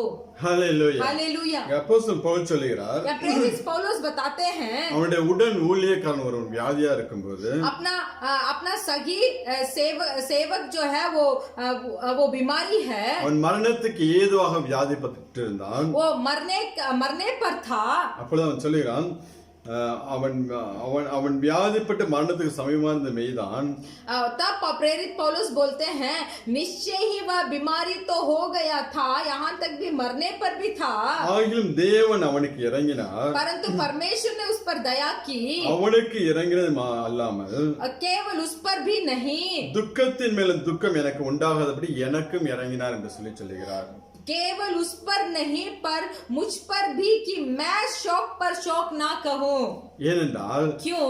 அப்போஸ்தலன் பவுல் அவனுடைய பிரச்சனை தன்னுடைய பிரச்சனையாக எடுத்து அங்க தேவ சமூகத்தில் செபிக்க ஆரம்பித்தான். प्रेरित पौलुस क्या करते हैं, वो बीमारी मनुष्य का परिस्थिति को अपने परिस्थिति समझकर परमेश्वर के सम्मुख में जाकर प्रार्थना करने लगे. தன்னுடைய சரீரத்தில் ஒரு வியாதி வந்தால் எப்படி தேவ சமூகத்தில் அழுது செபிப்போமோ, अपने शरीर में एक रोग आ गया तो हम कैसे जाकर परमेश्वर के सम्मुख में हम रो कर प्रार्थना करते हैं, அதே போல செபித்த தன்னை ஒப்பு கொடுத்தான். वैसे ही वो जो उसके साथ जो सेवक करते थे, वो सेवकाईदारी के लिए भी पौलुस ने परमेश्वर के सम्मुख में प्रार्थना किया. அதான் அவனுடைய ஜெபத்துக்கு மாத்திரமல்ல என்னுடைய ஜெபத்துக்கும் தேவன் பதில் கொடுத்தார். इसीलिए प्रेरित पौलुस बोलते हैं, वो सेवकाईदारी का प्रार्थना को नहीं, केवल उनके प्रार्थना को ही नहीं, बल्कि मेरे प्रार्थना के लिए भी परमेश्वर ने मुझे उत्तर दिया. துக்கத்தின் மேல் துக்கம் உண்டாகாதபடிக்கு எனக்கும் கேட்டலினார் என்று சொல்லுகிறார். तो यहाँ वचन बताया गया है कि शौक के ऊपर शौक मुझ पर भी नहीं होने के लिए परमेश्वर ने मेरे प्रार्थना सुना. ஒரு ஊழியக்காரன் இறந்து போனால் அதனால் வரக்கூடிய இழப்புகள் அநேகம் உண்டு. एक सेवकाईदारी अगर मर जाते हैं तो उनके द्वारा बहुत नष्ट होती है. அது மாத்திரமல்ல, அவன் துக்கத்தை தன்னுடைய துக்கமாய் ஏற்றுக்கொண்டு ஜெபித்தனால தேவன் விடுதலை கொடுத்தார் என்று சொல்லி அங்க அப்போஸ்தலன் பவுல் சொல்கிறார். तो सिर्फ वही नहीं, प्रेरित पौलुस ने वो सेवकाईदारी का दुख को अपने दुख समझकर प्रार्थना किया, इसीलिए यहाँ परमेश्वर का दया दोनों के ऊपर हुआ. அதனால சில ஒருவர் பாரத்தை ஒருவர் சுமக்க வேண்டும் என்று சொல்லி, तो इसीलिए यहाँ कहा गया है, एक दूसरे का भार को उठाओ. இன்னைக்கு 100க்கு அதிபதி அந்த மனுஷனுடைய அனுபவத்தை பார்த்தோம் என்றால், अभी हम एक और मनुष्य का अनुभव को हम देखेंगे. லூக்கா 7ஆம் அதிகாரம் लूका सुसमाचार का पुस्तक 7वां अध्याय 2 முதல் 7 வரை உள்ள வசனங்கள். 2 से लेकर 7 तक हम पढ़ेंगे. वहां किसी सूबेदार का एक दास, जो उसका प्रिय था, बीमारी से मरने पर था. उसने यीशु की चर्चा सुनकर यहूदियों के कई पुरनियों को उससे यह विनती करने को उसके पास भेजा कि आकर मेरे दास को चंगा कर. वे यीशु के पास आए और उससे बड़ी विनती करके कहने लगे, वह इस योग्य है कि तू उसके लिए यह कर, क्योंकि वह हमारी जाति से प्रेम रखता है और उसी ने हमारे आराधनालय को बनाया है. यीशु उनके साथ गया, पर जब वह घर से दूर ना था तो सूबेदार ने उसके पास कई मित्रों को द्वारा कहला भेजा, हे प्रभु, दुख ना उठा, क्योंकि मैं इस योग्य नहीं कि तू मेरे छत के तले आए। इसी कारण मैंने अपने आप को इस योग्य भी ना समझा कि तेरे पास आओ, पर वचन ही कह दे तो मेरा सेवक चंगा हो जाएगा। ஹalleluya. हालेलुया। இந்த நூற்றுக்கு அதிபதி ये सूबेदार जो थे தன்னிடத்தில் வேலை பார்க்கிற ஒரு வேலைக்காரனுக்காக अपने पास जो सेवक जो उसका सेवा करता था, அவனுடைய பாரத்தை தன் மேலே போட்டுக்கொண்டு तो वो सेवक का बीमारी का अवस्था को अपने ऊपर उठाकर ஆண்டவரே இயேசு கிறிஸ்து வந்து அவனுக்கு ஒரு அற்புத சுகத்தை கொடுக்க வேண்டும் என்று சொல்லி ஆட்களை அனுப்புகிறார். तो परमेश्वर यीशु मसीह का चर्चा सुना और यीशु मसीह के पास थोड़ा मनुष्यों को भेजा कि जाकर यीशु मसीह से संदेश दे दे कि उसका नौकर बीमारी है। அவர்கள் போய் இயேசு கிறிஸ்து சொல்லுகிறார்கள். तो वो लोग जो मनुष्य भेजे गए थे वो भी जाकर यीशु मसीह के पास बताते हैं। அப்ப அந்த மனுஷனை குறித்து அந்த மூப்பர்கள் சொல்லுகிறார்கள். तो ये मनुष्य के बारे में वो कहते हैं वहाँ, நீர் இந்த உதவி தயவு செய்வதற்கு அவன் பாத்திரனா இருக்கிறான். तो परमेश्वर यीशु मसीह से बताते हैं कि वो जो सूबेदार को जो मदद आप करेंगे वो मदद के लिए वो सूबेदार योग्य है, அவன் நம்முடைய ஜனத்தை நேசிக்கிறான். நமக்கு ஒரு ஆலயத்தையும் கட்டி கொடுத்திருக்கான். क्योंकि वो हमारी जाति से प्रेम रखता था और हमारे लिए एक आराधनालय को भी बनाया है। அங்க ஆண்டவர் கேட்கிறான், அவன் நம்முடைய ஜனத்தை நேசிக்கிற ஒரு மனிதன் சொல்லும்போது वहाँ जो कहा गया था कि अपने जाति के ऊपर प्रेम रखा, உடனே ஆண்டவர் அவனுடைய வீட்டுக்கு போகிறார். तुरंत यीशु मसीह उसके घर को जाते हैं। இந்த ஜனங்களை நேசிக்கக்கூடிய ஒரு அனுபவம் வேணுங்க. हम इस जाति हमारे सामने जितने भी मानव जाति है उनको प्रेम करने का हृदय हमारे पास होना चाहिए। அந்த வேலைக்காரன் அவனை அனுப்பிட்டு வேற ஒருத்தனை வேலைக்கு வைத்திருக்கலாம். ये सूबेदार ऐसे कर सकते थे कि वो नौकर को भेजकर और एक नौकर को अपने पास रखा किए होते, ஆனா தன்னை போல பிறரை நேசிக்கிறனால फिर भी अपने तरह वो दूसरों के ऊपर भी प्रेम जताया करते थे। தனக்கு ஒரு பிரச்சனை வந்தா எப்படி நாம் அதுக்கு ஒரு முடிவு உண்டாகும்படி நாம் பிரயாசப்படுவோமோ, हमारे लिए कष्ट आता है तो कैसे उसका एक परेशानी से कैसे हमें बाहर निकालने का युक्ति हम ढूंढते हैं, அதே போல இந்த வேலைக்காரன் தன்னுடைய பிரச்சனையாக எடுத்துக்கொண்டு ஆண்டவரை தேட ஆரம்பிக்கிறான். वैसे ही सूबेदार ने अपने नौकर का बीमारी का अवस्था को अपने ऊपर उठाकर वो यीशु मसीह के पास लोगों को भेजता है। அவனை குறித்து சாட்சி ஜனங்களை நேசிக்கிற ஒரு மனிதன் என்று சொல்லி इसीलिए उसके बारे में सूबेदार के बारे में गवाही बताया गया कि वो जाति के ऊपर प्रेम रखता था। உடனே ஆண்டவர் அவனுடைய வீட்டுக்கு போகும்படியாக போய் கொண்டிருக்கிறார். तुरंत यीशु मसीह उसको घर में चलने पड़े। ஆனால் அவனுடைய விசுவாசம் ஆண்டவர் ஒரு வார்த்தை சொல்லும் என் வேலைக்காரன் சுஸ்தமாவான் என்று சொல்லி ஒரு அங்க மூப்பன்ட்ட சொல்லி விடுகிறார். फिर भी जब सूबेदार ने सुना कि यीशु मसीह आ रहे हैं, फिर थोड़ा लोगों को भेजते हैं कि यीशु मसीह से जाकर बता कि सिर्फ एक शब्द काफी है, यीशु मसीह बोलेंगे तो मेरा नौकर चंगा हो जाएगा। அவனுடைய விசுவாசத்தை குறித்து ஆச்சரியப்பட்டு தேவன் அப்படியாக அந்த வியாதியஸ்தருக்கு ஒரு அற்புத சுகத்தை கொடுக்கிறார். तो ये इस तरीके का विश्वास को यानी सूबेदार का विश्वास को देखकर यीशु मसीह का आश्चर्य हो गया और वो तुरंत नौकर का चंगाई करते हैं। இதுல வேலைக்காரன் வந்து ஒரு வார்த்தை கூட ஆண்டவர்ட்ட ஜெபிக்கல. यहाँ जो नौकर जो बीमारी था वो नौकर एक भी शब्द परमेश्वर से प्रार्थना नहीं किया। நூற்றுக்கு அதிபதி அவனுக்காக அங்க பாரத்தோடு போய் தேவ சமூகத்தில் நிற்கிறான். फिर भी ये सूबेदार जो थे वो अपने नौकर का चंगाई के लिए परमेश्वर के सम्मुख में जाकर खड़े होते हैं। இன்னும் நாம் வாசிக்கலாம். और भी हम पढ़ेंगे, ஒரு திமிர்வாதக்காரனை 4 பேர்கள் கூட்டி கொண்டு வரார்கள். एक रोगी को 4 जन जो लेके आते हैं। மார்க் 2ஆம் அதிகாரம் मरकुस का पुस्तक उसका दूसरा अध्याय 1 முதல் 5 வரை உள்ள வசனங்கள். 1 से लेकर 5 वचन तक हम पढ़ेंगे। मरकुस का दूसरा अध्याय। कई दिन के बाद वह फिर कफरनहूम में आया और सुना गया कि वह घर में है। फिर इतने लोग इकट्ठा हुए कि द्वार के पास भी जगह नहीं थी और वह उन्हें वचन सुना रहा था। और लोग एक लकवे किए रोगी को 4 मनुष्य से उठवाकर उसके पास ले आए, परंतु जब वे भीड़ के कारण उसके निकट ना पहुंच सके तो उन्होंने उस छत को जिसके नीचे वह था खोल दिया और जब वे उसे उघेड़ चुके तो उस खाट को जिस पर लकवे के रोगी पड़ा था लटका दिया।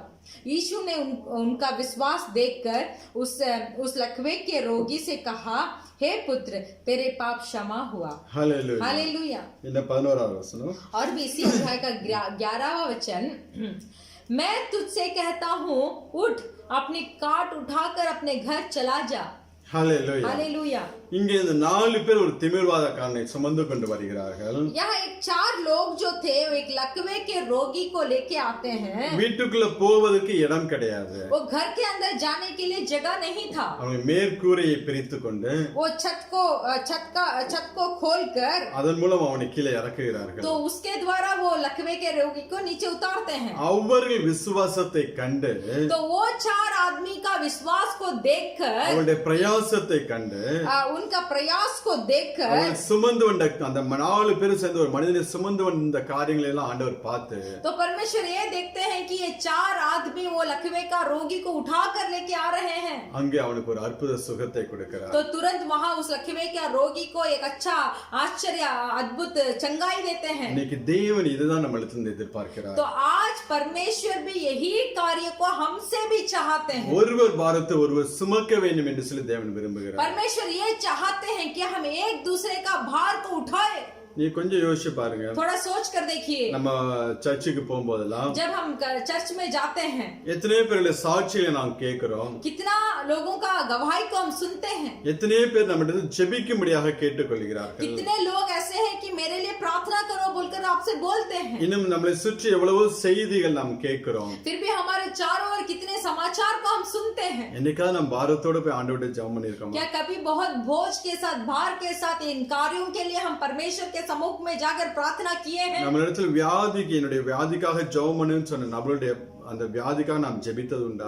क्या इस मेरे रोगी के लिए तुम प्रार्थना करो बोलकर कितने मनुष्य हमसे बोले हुए होंगे? क्या हम उनके लिए सब अभी प्रार्थना कर रहे हैं? இந்த 4 பேர் பாருங்க சேர்ந்து ஒரு மனுஷன் சேர்ந்து சுமந்து கொண்டு வருகிறார்கள். तो ये 4 आदमी को देखिए, ये 4 आदमी मिलकर एक लकवे के रोगी को उठाकर लेके आ रहे हैं। நம் ஜெபத்துல எத்தனை பேர் அப்படி சுமந்து கொண்டு போய் ஆண்டவர்கிட்ட விட்டுருக்கோம்? तो हम हमारे प्रार्थना में कितने ऐसे रोगियों को उठाकर हम परमेश्वर के सम्मुख में जाकर रखे हैं हमारे प्रार्थनाओं में? எத்தனை பேருக்கு நாம் பாரத்தோட நாம் அழுது நாம் ஜெபிக்கிற பிள்ளைகளாக இருந்திருக்கிறோம். कितने लोगों के लिए हम बोझ उठाकर आंसू बहाकर हम अभी प्रार्थना कर रहे हैं। ஒரு மனிதன் நம்ம இடத்துல வந்து ஜெபிக்க கேட்டுக்கொள்ளும்போது अगर एक मनुष्य आकर मेरे लिए प्रार्थना करो बोलते समय அந்த பிரச்சனையை நம்மளுடைய பிரச்சனையாக எடுத்துக்கொள்ள வேண்டும். तो वो परेशानी को हमारे परेशानी की तरह हमें ले लेना चाहिए। நம்மளுடைய சரீரத்துல ஒரு வியாதி வந்தாலும் अगर हमारे शरीर में एक रोग आ जाएगा तो நம்மள குடும்பத்துல இருக்கிறவங்களுக்கு யாருக்காவது ஒரு வியாதி வந்தாலும் हमारे कुटुंब में कई एक परिवार में कोई एक को कुछ रोग आ गया तो நாம் எப்படி நாம் தேவ சமூகத்தில் அழுது ஜெபிப்போமோ हम कैसे परमेश्वर के सम्मुख में आंसू बहाकर जो प्रार्थना हम करते हैं அதே போல மற்றவர்களுக்காக நாம் ஜெபிக்கிற பிள்ளைகளாக மாற வேண்டும். उसी तरह दूसरों के लिए भी हमें प्रार्थना करना चाहिए। மாறும்போது நாம் ஆண்டவருடைய பிரமாணத்தை நிறைவேற்றுகிற பிள்ளைகளாக ऐसे हम बदलते समय, ऐसे दूसरों का भार उठाकर हम प्रार्थना करते समय परमेश्वर की व्यवस्था को हम पूरी करते हैं। ஆண்டவரே இயேசு கிறிஸ்துவை பாருங்க. परमेश्वर यीशु मसीह को देखिए, அவர் சர்வ வல்லவராய் இருந்த போதிலும் वो सर्वशक्तिमान रहकर भी நம்மளுடைய பாவங்களை சுமந்து தீர்க்கும்படியாக हमारे पाप को उठाने के लिए ஒரு எதிர்பார்ப்பும் இல்லாம कोई भी उन्हें कुछ चाहत नहीं था। இந்த பூமிக்கு கடந்து வந்தார். एक चाहत के बिना इस पृथ्वी पर आए, மனுஷ ரூபம் எடுத்தார் என்று சொல்லி வேதம் சொல்லுகிறது. मनुष्य का अवतार लिया बोलकर बाइबल बताता है। எல்லா மனிதனுடைய பாவங்களையும் சாபங்களையும் அந்த கல்வாரி சிலுவையில சுமந்து தீர்த்தார். सारे मानव जाति का पाप और श्राप और अधर्म कामों को उस क्रूस में उन्होंने ले लिया। அவ்வளவு பாடுகள் பட்டார் என்று சொல்லி வேதம் சொல்லுகிறது. तो इतना उन्होंने दुख और कष्ट उठाया बोलकर हमारा पवित्र बाइबल बताता है। நம்முடைய பாவங்கள் எல்லாம் சுமந்து தீர்த்தனாலதான் हम यीशु मसीह ने हमारे सारे पाप को अपने ऊपर उठा लिया இன்னைக்கு था, நாம் இவ்வளவு ஒரு ஆசீர்வாதமா இருக்கிறோம். इसीलिए आज हम आशीर्वाद है। அதே ஒரு இருதயத்தை தான் தேவன் இன்னைக்கு நம்மளிடத்துல எதிர்பார்க்கிறார். तो वही यीशु मसीह का जो हृदय जैसा था वही हृदय को आज परमेश्वर हम में चाहते हैं। உன்னை சுற்றி இருக்கக்கூடிய ஜனங்களை तुम्हारे चारों ओर जितना भी लोग है நீ ஜெபத்துல சுமந்து கொண்டு என் இடத்துல கொண்டு வர வேண்டும் என்று சொல்லி தேவன் விரும்புகிறார். परमेश्वर चाहते हैं कि तेरे चारों ओर जितने भी लोग हैं उनके लिए प्रार्थना का कटोरा उठाकर मेरे पास आ। அவர்களுக்கு தேவையான நேரங்களில் நீ ஏதாவது பணத்தை கொடுத்து உதவி செய்ய வேண்டும் என்று சொல்லி தேவன் விரும்புகிறார். परमेश्वर ये चाहते हैं कि अगर वो कोई जरूरत में है तो वो जरूरतों को पैसा देकर पूरा करना है तो पूरा कर। இன்னைக்கு நிறைய பேர் சில பேர்லாம் பார்த்தோம் என்றால் आज कुछ लोगों को देखेंगे तो பேசவே மாட்டாங்க. बात भी नहीं करेंगे, பேசுற ஏதாவது நம்மகிட்ட உதவி கேட்டுருவாங்களா என்று சொல்லி யார்கிட்டயுமே பேச மாட்டாங்க. इससे बात करेंगे तो कुछ हमारे से मदद पूछेगा बोलकर बात भी नहीं करेंगे. சபைக்கு வருவாங்க, ஆராதிப்பாங்க, போயிட்டே இருப்பாங்க. कलीसिया में आएंगे, आराधना करेंगे, फिर चले जाएंगे. யாருக்கு பிரயோஜனம் சொல்லுங்க? तो इसके लिए किसका प्रयोजन है? நாம் தேவ பிள்ளைகளாகிய நாம் परमेश्वर के लोगों हम जो है மற்றவருடைய பாரத்தை நாம் சுமக்கிற பிள்ளைகளாக இருக்க வேண்டும். दूसरों का बोझ कर हमारे ऊपर उठा लेना चाहिए. நம்மிடத்தில் ஜெபிக்க கேட்கிற ஒவ்வொரு பிள்ளைகளுக்கும் நாம் தேவ சமூகத்தில் போய் கண்ணீரோடு ஜெபிக்க வேண்டும். हमारे पास जो भी आकर मेरे लिए प्रार्थना करो ऐसे पूछेंगे तो उनके लिए परमेश्वर के सम्मुख में आंसू बहाकर हमें प्रार्थना करना चाहिए. நீ அந்த ஒரு பாரம் இல்லாம போய் ஜெபிச்சீங்கன்னா அது வேஸ்ட். अगर आप जाकर एक बोझ के बिना जाकर आप प्रार्थना करेंगे तो वो प्रार्थना व्यर्थ है. சும்மா ஏதோ ஒரு அவங்க கேட்டாங்க ஜெபிப்போம் என்று சொல்லி பேருக்கெல்லாம் ஜெபிக்க கூடாது. ऐसे इसने मेरे से पूछ लिया, मुझे ऐसे भी थोड़ा प्रार्थना करना है, ऐसे सोचकर अगर जाकर आप प्रार्थना करेंगे तो उसमें से कोई कुछ प्रयोजन का नहीं है. நாம் கண்ணீரோடு ஜெபித்தோம் என்றால் अगर हम आंसू बहाकर प्रार्थना करेंगे எப்படி மரணத்துக்கு ஏதுவான வியாதி இருந்தா கூட தேவன் அதை மாற்றி போடுவார். तो मृत्यु देने वाले रोग होगा भी तो परमेश्वर उसे बदल डालेंगे. தேவன் அவருடைய வாழ்க்கையில் ஒரு அற்புதத்தை செய்வார். परमेश्वर उनके जीवन में एक अद्भुत काम करेंगे. அதை குறித்து எலிசாவுடைய வாழ்க்கையில் நடந்த ஒரு சம்பவத்தை நாம் பார்க்கலாம். तो इसके बारे में एलिसा के जीवन में जो एक संभव हुआ काम उसको हम देखेंगे. சுனேமியாங்கிற ஒரு சகோதரி வாழ்க்கையில எங்க அற்புதத்தை செய்கிறார். एक बहन का जीवन में एक अद्भुत काम करते हैं. எடுத்துக்கலாம் 2 ராஜாக்கள் 4ஆம் அதிகாரம். हम निकालेंगे दूसरा राजाओं का पुस्तक उसका 8वां अध्याय 4:8 से 10. 8वां अध्याय का 8 से लेकर 10 तक पढ़ेंगे. 4வது அதிகாரம். दूसरा राजाओं का पुस्तक 4था अध्याय 8 से लेकर 10 तक हम पढ़ेंगे. एलिसा, एक दिन की बात है कि एलिसा सुनेम को गया जहां एक कुलीन स्त्री थी और उसने उससे रोटी खाने के लिए विनती करके विवश किया. जब जब वह उधर से जाता तब वह रोटी खाने को उतरता था. उस स्त्री ने अपने पति से कहा, सुन, यह जो बार बार हमारे यहाँ से होकर जाया करता है वह मुझे परमेश्वर का कोई पवित्र भक्त जाना पड़ता है. हम भीत पर एक छोटी उपरोटी कोठरी बनाए और उसमें उसके लिए काठ, एक मेज, एक कुर्सी और एक दीवट रखे कि जब जब वह हमारे यहाँ आए तब उसमें टिका करे. இங்க எலிசா ஊழியத்து நிமித்தம் அந்த சுனேமுக்கு போகும்போது यहाँ सेवगाई करने के लिए एलिसा जब सुनेम गांव को गया था, அந்த ஊரில் இருக்கக்கூடிய ஒரு ஸ்திரீ, वो गांव में रहने वाली एक स्त्री, இவன் எப்பொழுது வந்து தங்கும்படியாக ஒரு வீட்டை அவளுக்கு உண்டாக்கி கொடுக்கிறார். ஒரு மேல் அறை வீட்டை உண்டாக்கி கொடுக்கிறார். तो ये एलिसा बार बार उसके सेवगाई पे जाते थे, बार बार वहां रहते थे और आते थे. इसीलिए स्त्री ने कहा हमारे घर पर ही एक छोटा सा कोठरी बनाकर इसे दे. அங்கே வரும்போது அவனுக்கு நல்ல சாப்பாடை கொடுக்கிறார். जब वो वहां आएगा, जब एलिसा वहां वो स्त्री के पास आता था तो वो अच्छा से खाना देती थी. அப்ப அவனுடைய பிரச்சனையை இவளுக்கு எடுத்துக்கொள்கிறாள். तो उसका परेशानी को वो अपने ऊपर ले लेती है. அந்த மனுஷன் கஷ்டப்படக்கூடாது என்று சொல்லி அதை எடுத்து அவன் தங்கும்படியாக நல்ல ஒரு இடத்தை உண்டாக்கி கொடுக்கிறாள். तो वो स्त्री ऐसे सोचती है कि ये सेवगाईदारी जो है वो कष्ट नहीं उठाना चाहिए, इसीलिए अपने घर पे ही एक कोठरी बनाकर रख देती है. அது நிமித்தம் எலிசா அவளை பார்த்து உனக்கு எது நான் செய்ய வேண்டுமா? तो ये उपकार को देखकर एलिसा ने वो स्त्री से पूछा कि तुझे कुछ मैं करना है क्या? ராஜாவோட இல்ல சேனாதிபதி ஏதாவது காரியம் உனக்கு நான் ரெக்கமெண்ட் பண்ண வேண்டுமே என்று சொல்லி கேட்கிறார். क्या तेरे कार्य के बारे में मैं राजा के पास या तो उनके सेनाओं के पास मुझे बताना है क्या? அதுக்கு அவள் எனக்கு ஒன்றும் வேண்டாம், நான் நல்லா சுகமா இருக்கேன் என்று சொல்லுகிறார். तब वो स्त्री एलिसा से बताती है मुझे कुछ भी नहीं चाहिए, मैं अच्छी हूँ. ஆனாலும் தன் ஊழியக்காரன் கேஎஸ்சி மூலமா அவளுடைய பிரச்சனை என்ன என்று சொல்லி கேட்டறிகிறார். फिर भी अपने सेवगाईदारी केयास के द्वारा वो स्त्री का परेशानी क्या है बोलकर उसको जानकारी पड़ता है. அப்பொழுது கேஎஸ்சி சொல்லுகிறார், तब वो केयासी बोलता है அவளுக்கு பிள்ளை இல்லாமல் இருக்கிறார். वो स्त्री के पास बच्चे नहीं है. அவளுடைய புருஷனும் வயது சென்றவனாக இருக்கிறார். तो उसका पति को भी बहुत उम्र हो गया है. சொல்லும்போது அவளை கூப்பிடு என்று சொல்லி அவங்க கூப்பிடுகிறார். तो ऐसे केयासी ने एलिसा के पास बताते समय उस स्त्री को मेरे पास बुला बोलकर बताते हैं. வாசிக்கலாம் 15-16 வசனங்கள். हम पढ़ेंगे वही अध्याय का 15 और 16. उसने कहा उसको बुला ले, और जब उसने उसे बुलाया तब वह द्वार में खड़ी हुई. जब उसने कहा वस्त्र स्तुति के दिन दिन पूरे होने पर तू एक बेटा छाती से लगाएगी। स्त्री ने कहा, हे मेरे प्रभु, हे परमेश्वर के भक्त, ऐसा नहीं, अपनी दासी को धोखा ना दे। स्त्री को गर्भ रहा और वसंत ऋतु का जो समय एलिसा ने उसे कहा था, उसी समय जब दिन पूरे हुए तब उसके पुत्र उत्पन्न हुआ। அடுத்த வசனம் 17 படிச்சீங்களா?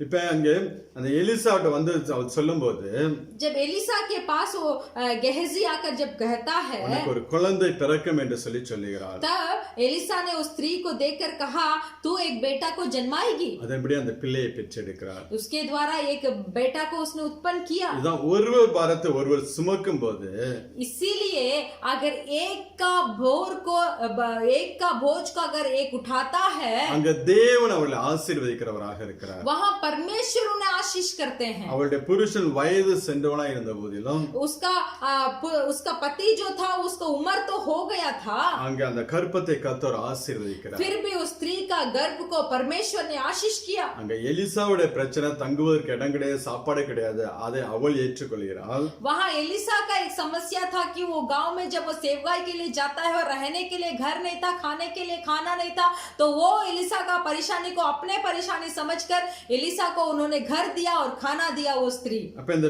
பெண்ணோட பிரச்சனை என்ன என்று சொல்லி எலிசா அதை வந்து தன் மேலே போட்டுக்கொண்டு அவளுக்காக ஜெபிக்கிறாள். तो फिर क्या हुआ, स्त्री का परेशानी क्या है बोलकर गेहजी के द्वारा जानकारी हुआ, वो अपने परेशानी समझकर परमेश्वर से एलिसा प्रार्थना करने लगे। அங்க அதன் நிமித்தம் அந்த குழந்தை ஆசீர்வதிக்கப்படுகிறது. तो उसके निमित्त यहाँ क्या हुआ, वो स्त्री एक बेटा जन्माकर वो आशीष प्राप्त की। ஆனால் இப்ப நாம் பார்த்தோம் என்றால் 20வது வசனத்துல வாசிக்கலாம், அந்த குழந்தை மரித்து போகிறது. तो यहाँ हम देखेंगे 20वां अध्याय में वो बेटा मर गया था।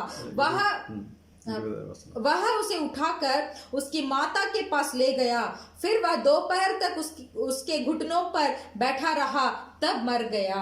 அந்த குழந்தை மரித்து போகிறது. वो बेटा जो था वो मर गया था। அந்த குழந்தையை கொண்டு போய் எலிசா தங்கக்கூடிய ரூம்ல அந்த பெட்ல படுக்க போட்டுட்டு, तो स्त्री ने अपने बेटे को उठाकर एलिसा के घर में जहां वो सोता था वो बिस्तर में डाल दिया। தன் புருஷனத்துல ஒரு ஆளை போய் எனக்கு வண்டி சீக்கிரமா ஆயத்தப்படுத்து, நான் எலிசா தீர்க்கதரிசியை பார்க்க வேண்டும் என்று சொல்லி, तो जब वो स्त्री ने अपने पति के पास बोला कि मेरे लिए एक गाड़ी का इंतजाम करो, मैं जल्दी जाकर वो भविष्यद्वक्ता एलिसा को मुझे देखना है। அப்ப அவளுடைய புருஷன் கேட்கிறான், இது அமாவாசையும் கிடையாது, ஓய்வு நாளும் கிடையாது, ஏன் நீ தீர்க்கதரிசியை பார்க்க வேண்டும் என்று சொல்லி, तो अपने वो पति ने स्त्री से देखकर पूछा कि ये अमावास भी नहीं है, नहीं तो शापत का दिन भी नहीं है, तुम कहाँ जा रही हो? இல்ல நான் பார்க்க வேண்டும் என்று சொல்லி அவள் கிளம்பி போகிறாள். तो वो मुझे एलिसा को देखना है बोलकर वो जा रही है। அந்த குழந்தை மரித்து போகுது என்று சொல்லி தன் புருஷன் கூட அவள் சொல்லவில்லை. तो उसका बेटा मर गया बोलकर अपना पति के पास भी वो स्त्री नहीं बताई। அந்த பாரத்தை சுமக்கக்கூடிய அந்த எலிசா தீர்க்கதரிசி சொல்லும்படியாக எழுந்து ஓடுகிறாள். तो ये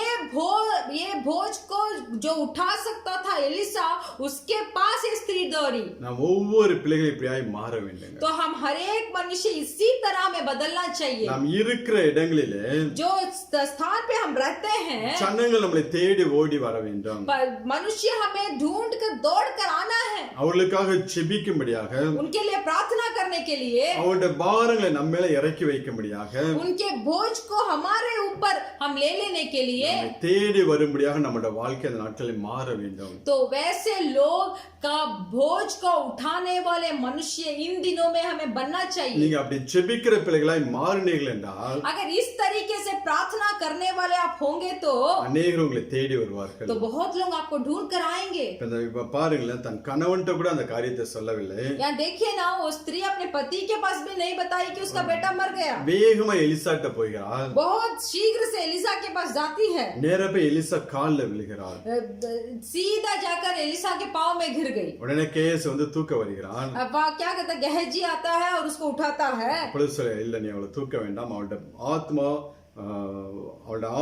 வேதனையாக இருக்குது என்று சொல்லி அவன் சொல்லுகிறான். तो जब गेहजी उसे वो स्त्री को उठाने के लिए आता है, तब एलिसा बोलता है उसको मत उठा, उसका आत्मा बहुत व्याकुल है, அவளுடைய ஆத்மா துக்கமாய் இருக்கிறது என்று சொல்லி, उसका मन व्याकुल है बोलता है। கர்த்தர் அதை எனக்கு அறியாமல் மறைத்து வைத்தார் என்று சொல்லி சொல்லுகிறார். तो एलिसा बोलते हैं परमेश्वर ने इसे मुझसे छिपा कर रखा। அப்பொழுது எழுந்து சொல்ல, என்னுடைய குழந்தை மரித்து போய்விட்டது என்று சொல்லும்போது, तब वो स्त्री उठकर बोलती है कि मेरा बेटा मर गया।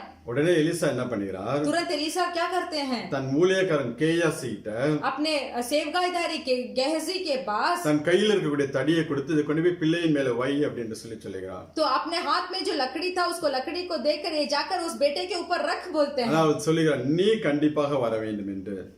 तब वो स्त्री बताती है कि नहीं, आपको जरूर आना है. வாசிக்கலாம் 29வது வசனத்திலிருந்து 31 வரை. हम पढ़ेंगे 29 से लेकर 31 तक हम पढ़ेंगे. तब एलिसा ने गेहजी से कहा, अपनी कमर बांध और मेरी छड़ी हाथ में लेकर चला जा. मार्ग में यदि कोई तुझे मिले तो उसका कुशल ना पूछना, और कोई तेरा कुशल पूछे तो उसको उत्तर ना देना. और मेरी यह छड़ी उस लड़के के मुंह पर रख देना. तब लड़के की माँ ने एलिशा से कहा, यहोवा के और तेरे जीवन के शपथ मैं तुझसे ना छोड़ूंगी. इसीलिए वह उठकर उसके पीछे पीछे चला. उनसे पहले पहुंचकर गेहजी ने छड़ी को उस लड़के के मुंह पर रखा, परंतु कोई शब्द ना सुना पड़ा और ना उनमें कोई हरकत हुई. तब वह एलिसा से मिलने को लौट आया और उसको बतला दिया, लड़का नहीं जागा. தொடர்ந்து வாசி. जब एलिसा घर में आया तब क्या देखा कि लड़का मरा हुआ उसकी काट पर पड़ा है. तब उसने अकेले भीतर जाकर द्वार बंद किया और यहोवा से प्रार्थना की. तब वह चढ़कर उसके पर इस रीति से लेट गया कि अपना मुंह उसके मुंह से और अपनी आंखें उसकी आंखें से और अपने हाथ उसके हाथ से मिला दिया और वह लड़के पर पसर गया. तब लड़के की देह गर्म होने लगी. तब वह उसे छोड़कर घर में इधर उधर टहलने लगा और फिर चढ़कर लड़के पर पसर गया. तब लड़के ने 7 बार छींका और अपनी आंखें खोली. तब एलिसा ने गेहजी को बुलाकर कहा, सुनेमिन को बुला ले. जब उसके बुलाने से वह उसके पास आई तब उसने कहा, अपने बेटे को उठा ले. वह भीतर गई और उसके पांवों पर घिर भूमि तक झुककर दंडवत किया, फिर अपने बेटे को उठाकर निकल गई. இங்க இந்த சம்பவத்துல நாம் பார்த்தோம் என்றால், ये संभव में हम देखते हैं பாரத்தோட ஜெபிக்கிற மனுஷனுக்கும் एक भार उठाकर प्रार्थना करने वाला एक मनुष्य, பாரம் இல்லாமல் ஜெபிக்கிறவனுக்கு வித்தியாசத்தை பார்க்க முடியும். बिना भार से प्रार्थना करने वाले का फर्क को हम यहाँ देख सकते हैं. அவள் சொல்லுங்க, குழந்தை மரித்து போய்விட்டது என்று. वो स्त्री बोलती है, मेरा बेटा मर गया. உடனே எலிசா தன் கையில் இருக்கக்கூடிய தடியை தன் ஊழியக்காரன் கேயாசிட்ட கொடுக்கிறான். तुरंत एलिसा क्या करता है, अपने हाथ में जो छड़ी था उसको गेहजी के पास देता है. அந்த தடி என்றால் ஆவிக்குரிய அதிகாரம். அது वो छड़ी का मतलब यह है कि वो आत्मिक अधिकार पाया हुआ. எலிசா என்பவன் வல்லமையான ஒரு தீர்க்கதரிசி. அவன் एलिसा कौन है, एक सामर्थ भरा हुआ सेवकाईदारी है. அவன் தான் இருக்கிற இடத்துல உட்கார்ந்து இருக்கிற இடத்துல இருந்து वो जहां वो बैठा था वहां से எதிரி நாட்டு ராஜாக்கள் जो उसके विरोधी राजा जो थे தங்களுடைய சீக்ரெட் ரூம்ல என்ன பிளான் பண்றாங்களோ அதை சொல்லக்கூடிய வல்லமை உள்ளவன். एलिसा के पास ऐसा सामर्थ था जो उसके विरोधी देश के राजा जो गुप्त चीजें उनके विरुद्ध बनाते थे वो युक्ति के बारे में यहाँ बैठकर एलिसा बताते थे. அவ்வளவு அபிஷேகம் பண்ணப்பட்ட மனுஷன், इतना अभिषेक प्राप्त किया हुआ व्यक्ति था एलिशा. அந்த அதிகாரம், அந்த தடி என்பது அதிகாரத்தை அவன் கையில கொடுத்து கேயாசி அனுப்புகிறான். तो जो अधिकार प्राप्त किया हुआ छड़ी जो था उसको गेहजी के हाथ में देकर भेजता है. அந்த குழந்தை மேல் வைக்கும் போது அது ஜீவன் பெற்றுக்கொள்ளும், உயிர் உண்டாகும் என்று சொல்லி அந்த அதிகாரத்தை கொடுத்து விடுகிறான். तो वो बोलता है छड़ी को जाकर उस लड़के के ऊपर रख, तब वो जाग जाएगा. ஆனா அந்த கேயாசி நேரா ஓடி வரான். फिर भी वो गेहजी फिर से लौट कर आता है, குழந்தை மேல வைக்கிறான். गेहजी वहां जाता है, छड़ी को लड़के के ऊपर रखता है, ஒரு உணர்ச்சியில என்று சொல்லி திரும்பி போயிடுறான். तो अब वो फिर से लौट आता है और बोलता है कि लड़का अभी नहीं जागा. இது பாரம் இல்லாத ஜெபம். ये बिना भार के या बिना बोझ के प्रार्थना करने का एक अर्थ है. ஆனா இங்க எலிசா பாருங்களேன், तो यहाँ एलिसा को देखिए, அவன் உள்ள வரான், वो अंदर जाता है, கதவை பூட்டுறான், द्वार को बंद करता है, கர்த்தரை நோக்கி வேண்டுதல் செய்கிறான். वहाँ परमेश्वर को देखकर अपना विनती करता है. அதுக்கப்புறம் பிள்ளை கிட்ட போய் फिर उस लड़का के पास जाता है, தன் வாய் பிள்ளையோட வாயோடும் अपने मुंह को उसके मुंह के पास, தன்னுடைய கண் பிள்ளையோட கண்மேல் படும்படியாக अपने आंखों को लड़के की आंख में लगने की तरह, தன்னுடைய உள்ளங்கை பிள்ளையின் உள்ளங்கை மேல் வைத்து अपने हाथ को उस लड़के के हाथ के ऊपर रखकर அது மேல குப்புற படுக்கிறான். उसके ऊपर लेट जाता है. அதுக்குள்ள அந்த அனல் உண்டாக ஆரம்பிக்கிறது. तब वो गर्मी, वो लड़के के ऊपर गर्मी होती है. திருப்பி இரண்டாவது வந்து படுக்கும்போது फिर दूसरी बार भी ऐसे आकर लेटता है. அது 7 தடவை தும்மி அது ஜீவனை பெற்றுக்கொள்கிறது. 7 बार वो लड़के ने छींका और आंखें खोली. இதுதான் பாரம் உள்ள ஜெபம். यही है एक भार उठाकर या बोझ उठाकर प्रार्थना करने का अर्थ है. அங்க தேவ சமூகத்துல போய் முதலாவது ஜெபிக்கிறான். पहले परमेश्वर के सम्मुख में जाकर वो प्रार्थना करता है. தன்னுடைய பிரச்சனையாக தன் மேலே போட்டுக் கொள்கிறான். तो ये परेशानी को वो अपना परेशानी समझकर अपने ऊपर ले लेता है. தேவ சமூகத்துல ஜெபித்து परमेश्वर के सम्मुख में प्रार्थना அந்த करके பிள்ளை மேல் குப்புற படுக்கும்போது जब वो लड़के के ऊपर लेट जाता है ஜீவனை பெற்றுக்கொள்கிறது. तो वो जीवन को प्राप्त करता है. அந்த அவன் குப்புற படுத்த அந்த அனுபவத்தை நான் உங்களுக்கு வேற விதமா சொல்ல வேண்டும் என்றால், देखिए वो लड़के के ऊपर जो लेटता है वो अनुभव को मैं एक दूसरे तरह में आपको बताना चाहता हूँ. நாம் எப்படி நாம் ஜெபிக்க வேண்டும், நாம் எப்படி அதை பண்ண வேண்டும் என்றால், हमें कैसे प्रार्थना करना है. நம் கண்களை பரத்துக்கு நேராக ஏறெடுத்து हमारे आंखों को परमेश्वर के ऊपर रख कर, நம்முடைய கைகளை தேவனுக்கு நேராக ஏறெடுத்து हमारे हाथों को परमेश्वर के ओर उठाकर அடுத்தோடைய பாரத்தை நாம் வாய் விட்டு அறிக்கை பண்ணி நாம் ஜெபிக்கும் போது दूसरों का कष्ट को, दूसरों का परेशानियों को, समस्याओं को हमारे मुंह खोलकर जब हम बताते हैं என்ன மரண வியாதியாக இருந்தால் கூட ஆண்டவர் அங்க அற்புதம் செய்வார். तो जो भी वहाँ मृत्यु का अवस्था होगा भी तो परमेश्वर वहाँ चंगाई இந்த देंगे. பாரமான இருதயத்தோட அந்த பாரத்தை சுமந்து கொண்டு நாம் வந்து தேவ சமூகத்தில் ஜெபிக்கிற அனுபவம். तो यही है एक का भार को उठाकर परमेश्वर के सम्मुख में बैठकर प्रार्थना करने का अनुभव. அப்படி ஜெபம் பண்ணி பாருங்களேன். ऐसे प्रार्थना कर कर உங்ககிட்ட देखिए. யாராவது ஜெபிக்க கேட்டுக்கொண்டாங்கன்னா अगर आपको आपसे कोई बोलता है कि मेरे लिए प्रार्थना நீங்க कीजिए, ஒருவேளை சொல்லலாம், आप वैसे बोल सकते हैं என் வாழ்க்கையில 1008 பிரச்சனை இருக்கு, मेरा जीवन में ही बहुत सारा परेशानियां இதுல हैं, நான் போய் அவங்க பாரத்தை சுமந்து ஜெபிக்கதா என்று तो मैं कैसे उनका बोझ को उठाकर मैं कैसे प्रार्थना करूंगा. நீங்க ஜெபம் பண்ணி பாருங்க. आप प्रार्थना कर कर तो देखिए, உங்க பிரச்சனை ஆட்டோமேட்டிக்கா तो மாறும். आपके परेशानी खुद ब खुद चले जाएगी. இங்க எலிசாவுக்கு அவ வந்து அறை வெட்டி கட்டி கொடுக்கறா. यहाँ एलिसा को अपने घर में एक कोठरी बनाकर देती है. அவனை கூப்பிட்டு அவளை ஆசீர்வதிக்கிறான் எலிசா. तो तब एलिसा ने उसको बुलाकर उस स्त्री को आशीष किया. நாம் அடுத்தவங்கள பாரத்தை சுமக்கும் போது जब हम दूसरों का बोझ कर हमारे ऊपर जब उठा लेते हैं கேட்காமலே தேவன் நம்மளுடைய காரியங்களை எல்லாம் மாற்றி போடுவார், ஆசீர்வதிப்பார். तो हम बिना पूछे ही परमेश्वर हमारे सारे समस्या को खत्म करेंगे. அந்த பாரத்தோட தேவ சமூகத்துல போய் ஜெபிக்கணும். அதுதான் தேவன் எதிர்பார்க்கிறார். परमेश्वर क्या चाहते हैं? एक भारी मन से बोझ उठाकर जाकर परमेश्वर के सम्मुख में हमें प्रार्थना करना है. கண்ணீரோடு ஜெபிக்கும் போது जब हम आंसू बहा बहा कर हम प्रार्थना करेंगे ஆசீர்வாதத்தை கம்பீரத்தோடு நாம் பெற்றுக்கொள்ள முடியும். तब उस आशीर्वाद को एक गर्व के साथ हम प्राप्त कर सकते हैं. இன்னைக்கு நீங்க எல்லாம் எப்படி இருக்கீங்க? आज आप कैसे हैं? உங்க ஜெபம் எப்படி இருக்கு? आपका प्रार्थना कैसा है? நம்ம எவ்வளவு பேர் நம்மள்ட்ட ஜெபிக்க கேட்டுக்கொள்றாங்க. कितना मनुष्य है, कितना लोग है जो हमारे पास मेरे लिए प्रार्थना करो बोलकर पूछते हैं. அப்படி அழுது ஜெபிக்கிற அனுபவம் உண்டா? क्या उनके लिए आंसू बहाकर रोने का अनुभव आपके पास है? அப்படி ஜெபம் பண்ணி பாருங்க. वैसे प्रार्थना कर कर देखिए, அந்த மனிதனுடைய காரியத்தை தேவன் உங்களிடத்துல சொல்லுவார். तो वो मनुष्य का सारे बात को परमेश्वर आपसे बताएंगे. தேவன் ஒரு தீர்க்கதரிசியை உங்களை எடுத்து பயன்படுத்துவார். परमेश्वर आपको एक भविष्य वक्ता बनाएंगे. நீங்க சொல்லக்கூடிய சின்ன ஆலோசனை அந்த மனுஷனோட பெரிய ஒரு ஆசீர்வாதத்தை கொண்டு வரும். आपका एक थोड़ा सा जो बुद्धि आप उसको देंगे तो वो मनुष्य के लिए वो बहुत बड़ा आशीर्वाद होगा. ஆனால் கேஎஸ்ஏ போல ஒரு பாரம் இல்லாமல் ஜெபித்தீர்கள் என்றால் फिर भी ये गेहजी के तरह अगर बिना बोझ होकर आप प्रार्थना करेंगे तो ஒரு அசைவும் இருக்காது. कोई कुछ भी नहीं हिलेगा. அதுக்கு நீங்க சும்மாவே இருந்துடலாம். इसके बदले में आप चुप रहिए. அதனால ஒருவர் பாரத்தை ஒரு சுமப்பு அந்த நாட்களில் इसीलिए इन दिनों में एक दूसरे का भार को हम उठाएंगे. கர்த்தர் நம்மளை ஆசீர்வதிப்பாராக. परमेश्वर हमको आशीष करेंगे. அடுத்த ஒரு காரியம், दूसरा एक काम, நம்ம ஆபிரகாமோட வாழ்க்கையில ஆபிரகாம் லோத்தோட சம்பவம் நமக்கு நன்றாக தெரியும். अब्राहम और लोत के संभव के बारे में हम अच्छा से मालूम है. அதுல ஒரே ஒரு சின்ன காரியத்தை சொல்லிவிட்டு நான் அடுத்த பகுதியை கடந்து போறேன். उसमें एक छोटा सा बात बताकर हम दूसरे भाग में जाएंगे. அது 18 வாசிக்கலாம். हम उत्पत्ति का पुस्तक का 18 और उसका 18 वचन को हम पढ़ेंगे. अब्राहम से तो निश्चय एक बड़ी और और सामर्थ जाति उपजेगी और पृथ्वी की सारी जातियां उसके द्वारा आशीष पाएंगी। அடுத்த வசனம். क्योंकि मैं जानता हूं कि वह अपने पुत्रों और परिवारों को जो उसके पीछे रह जाएंगे आज्ञा देगा कि वे यहोवा के मार्ग में अटल बने रहे और धर्मी और न्याय करते रहे, ताकि जो कुछ यहोवा ने अब्राहम के विषय में कहा है उसे पूरा करे।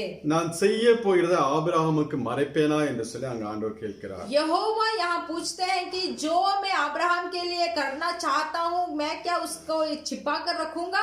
ஆபிரகாம் மத்தியான வேளையில வீட்டு வாசப்படியில் உட்கார்ந்து இருக்கிறார். अब्राहम दोपहर पे समय में अपने घर के सामने बैठे हैं। 3 புருஷர்கள் வருகிறார்கள். वहाँ 3 पुरुष आते हैं அவர்களுக்கு விருந்து கொடுக்கிறார். तो वहाँ उनके लिए वो भोजन देता है। அவர்கள் கடந்து போகும்போது जब वो जाने के समय में அங்கே அவர்கள் கடந்து போகும்போது அங்க அந்த தூதனானவர் சொல்லுகிறார், वो जाते समय वो 3 दूत में एक दूत बताते हैं நான் சோதோம் குமாராவுக்கு விரோதமாய் செய்யப்படுற ஆபிரகாமுக்கு எப்படி மறைப்பேன் அவனுக்கு சொல்ல வேண்டும் என்று சொல்லி வந்து திருப்பி சொல்லுகிறார். तो 3 दूत में एक दूत वापस आकर कहते हैं कि हम जो सोदोम और गुमोरा के लिए करने जा रहे हैं उसको हम कैसे अब्राहम से छिपा कर रखेंगे। இந்த சோதோம் குமாரால தான் இங்க ஆபிரகாமுடைய பையன் என்று சொல்லப்படியாக அந்த லோத் வந்து அங்க வாழ்ந்து கொண்டிருக்கிறார். ये सोदोम और गोबर में ही अब्राहम का पुत्र जो लोत है वो जीता है। वो ஆபிரகாமை விட்டு பிரிந்து போன மனுஷன் वो अब्राहम से छूटकर थोड़ा अलग हो गए थे। இங்க தூதனானவர் சொல்லுகிறார், यहाँ एक दूत बताते हैं அந்த பட்டணத்திலே பாவம் அதிகமாகி விட்டது, वो सोदोम और गोमर के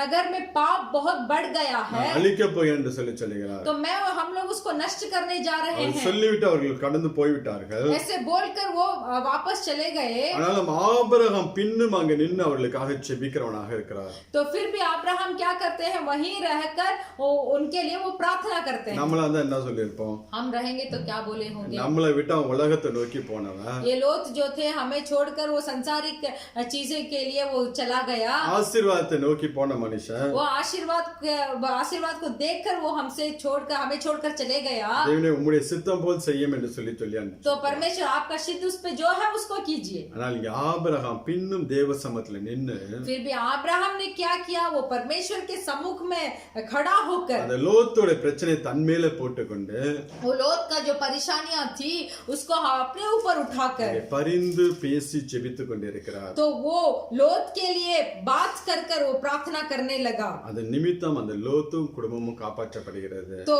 उसका निमित्त लोथ और उसके परिवार बचा लिए गए। இந்த கிறிஸ்தவ வாழ்க்கையிலும் इस ईसाई के जीवन में சில நேரங்களிலே कुछ समयों में தேவன் சில மனிதருடைய காரியத்தை நமக்கு வெளிப்படுத்துவார். परमेश्वर कुछ मनुष्यों के कार्य के बारे में हमें प्रकट करेंगे, சொப்பனங்கள் மூலம் தரிசனங்கள் மூலம் स्वप्ना के द्वारा नहीं तो दर्शन के द्वारा, இல்ல வேற யாராவது மூலமாக நமக்கு காரியங்களை வெளிப்படுத்துவார். नहीं तो और कोई मनुष्य के द्वारा वो काम को हमें बताएंगे, அவங்களுடைய பாவங்களை குறித்து வெளிப்படுத்துவார். उनके पाप के बारे में हमें प्रकट करेंगे, அவங்க வாழ்க்கையில இருக்கிற நியாய தீர்ப்பை குறித்து வெளிப்படுத்துவார். उनके जीवन में जो न्याय रखा गया है उसके बारे में प्रकट करेंगे। அதை கேட்டு நாம் उसे सुनकर முதலாவது அதற்காக நாம் ஜெபிக்கிற பிள்ளைகளாய் மாற வேண்டும். पहले उसके लिए हमें प्रार्थना करने वाला होना चाहिए। தேவன் நம்மளிடத்தில் வெளிப்படுத்த நோக்கம் என்னவென்றால் அவர்களுக்காக நீ ஜெபிக்க வேண்டும் என்று சொல்லி. परमेश्वर गुप्त बातों को उनके बारे में क्यों हमसे प्रकट करते हैं, क्योंकि हम उनके लिए प्रार्थना करने के लिए। அந்த காரியங்களை குறித்து வேற யார்கிட்டயும் நாம் டிஸ்கஸ் பண்ணக்கூடாது. वो काम के बारे में और किसी के पास हमें नहीं बोलना चाहिए। இன்னொன்னு और एक அந்த மனிதனை கரெக்ட் பண்ண முடியாத நாம் பிரயாசப்படக்கூடாது. फिर हम प्रार्थना करना चाहिए। दूसरा उसे ठीक करने के लिए हमें कुछ प्रयास नहीं उठाना முதலாவது चाहिए। ஜெபிக்க வேண்டும். पहला काम हमें प्रार्थना करना चाहिए। நாம் ஜெபிக்கும் போது அந்த மனுஷனுடைய வாழ்க்கையில ஒரு மாறுதல் உண்டாக அதை விட்டு வெளியில வருவதை நாம் பார்க்க முடியும். जब हम प्रार्थना करेंगे तब वो मनुष्य को हम देख पाएंगे जिसके लिए हम प्रार्थना करते थे, वो काम को छोड़कर वो बाहर आएगा। நாம் அந்த ஜெபிக்காம போய் அவர்களை கரெக்ட் பண்ண போனோம் என்றால் அது ராங் நெகட்டிவாய் போய்விடும். अगर हम बिना प्रार्थना के जाकर उसको ठीक करने में तुले लगे तो वो गलत में खत्म होगा। ஜெபத்தோ நாம் ஜெபிக்க ஆரம்பிக்கும் போது इसलिए जब हम प्रार्थना करेंगे, உங்க வாழ்க்கையில் மாற்றம் வரும்போது जब उसके उसके जीवन में एक बदलाव आएगा, நான் போய் ஆலோசனை கொடுக்கும்போது அது உங்களோட வாழ்க்கையில பெரிய ஒரு ஆசீர்வாதத்தை கொண்டு வரும். फिर उसके बाद जाकर जब वो लोग को अगर आप बुद्धि बताएंगे तब वो एक बहुत बड़ा आशीर्वाद होगा। அப்ப எந்த மனிதரை குறித்தாவது तो कोई मनुष्य के बारे में யாருக்கும் தெரியாத காரியம் உங்களுக்கு தெரிய வரும்போது, अगर किसी को मालूम नहीं वो काम आपको अगर पता चलेगा वो मनुष्य के बारे में, மற்றவர்கள்ட்ட நீங்க சொல்லாம वो दूसरों के पास जाकर मत बताइए, அதற்காக பாரத்தோட தேவ சமூகத்துல ஜெபிக்க வேண்டும். तो वो कार्य के बारे में बोझ उठाकर परमेश्वर के सम्मुख में जाकर प्रार्थना कीजिए। அப்ப அவங்களோட வாழ்க்கையில ஒரு ஆசீர்வாதத்தை பார்க்க முடியும். तब उनके जीवन में एक आशीर्वाद को आप देख पाएंगे। தேவன் வெளிப்படுத்துற நோக்கமே நாம் ஜெபிக்க வேண்டும் என்பதாக. परमेश्वर क्यों वो गुप्त बात को हमें प्रकट किए? क्योंकि हमें प्रार्थना करने के लिए। நாம் அப்படியாப்பட்ட பிள்ளைகளா இந்த நாட்களில் மாற வேண்டும். तो इन दिनों में उस तरीके के लोग हमें बनना चाहिए। இன்னும் கலாத்தியர் 6ஆம் அதிகாரத்தை எடுத்துக்கொள்வோம். और भी गलातियों का पुस्तक का 6वां अध्याय को हम लेंगे, 9-10 वचनங்களை நாம் வாசிக்கலாம். वहाँ 9 और 10 को हम पढ़ेंगे। हम भले काम करने से साहस ना छोड़े, क्योंकि यदि हम ढीले ना हो तो ठीक समय पर कटनी काटेंगे।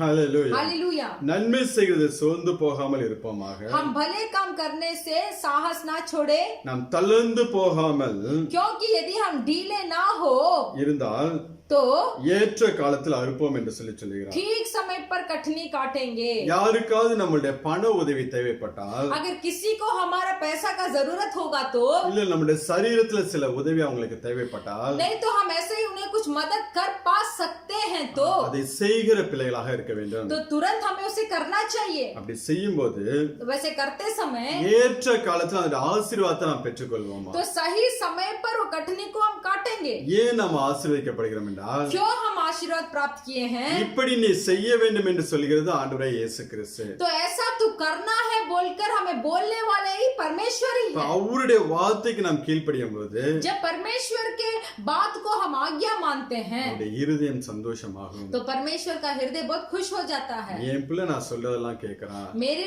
बेटी जो है वो जो मेरा लोग जो है जो मैं बोलता हूँ उसको सुनते हैं। நான் செய்வது போல அவனும் போய் அடுத்தவர்களுக்கு உதவி செய்கிறான் என்று சொல்லி जैसे मैं दूसरों को मदद करता हूँ वैसे वो भी जाकर दूसरों का मदद करता है। அவர் நம்மளை ஆசீர்வதிக்கிறவராக இருக்கிறார். तो परमेश्वर हमें आशीष करेंगे। அதனால யாராவது நம்மள்ட்ட உதவி கேட்டுருவாங்க என்று சொல்லி इसीलिए हमारे पास कोई मदद पूछेंगे बोलकर பயந்து ஓடிடக்கூடாது. डर के मारे आप दौड़िए मत। ஆனா அதே நேரத்துல கொஞ்சம் ஞானமாவும் இருக்க வேண்டும். उसी समय थोड़ा बुद्धि से भी काम करना है। நீதிமொழி 3ஆம் அதிகாரம் 27வது வசனத்துல नीति वचन का पुस्तक 3रा अध्याय का 31वां वचन में उपद्रवी पुरुष के विषय में ढा ना कर 3:27 27वां वचन, जिनका भला करना चाहिए, यदि तुझी में शक्ति रहे तो उनका भला करने से ना रुकना। ஹalleluya. हालेलुया। நன்மை செய்யும்படி உனக்கு திராணி இருக்கும்போது, अगर उसको भला करने का शक्ति तुझ में हो तो அதை செய்யத்தக்கவர்களுக்கு செய்யாமல் இராது.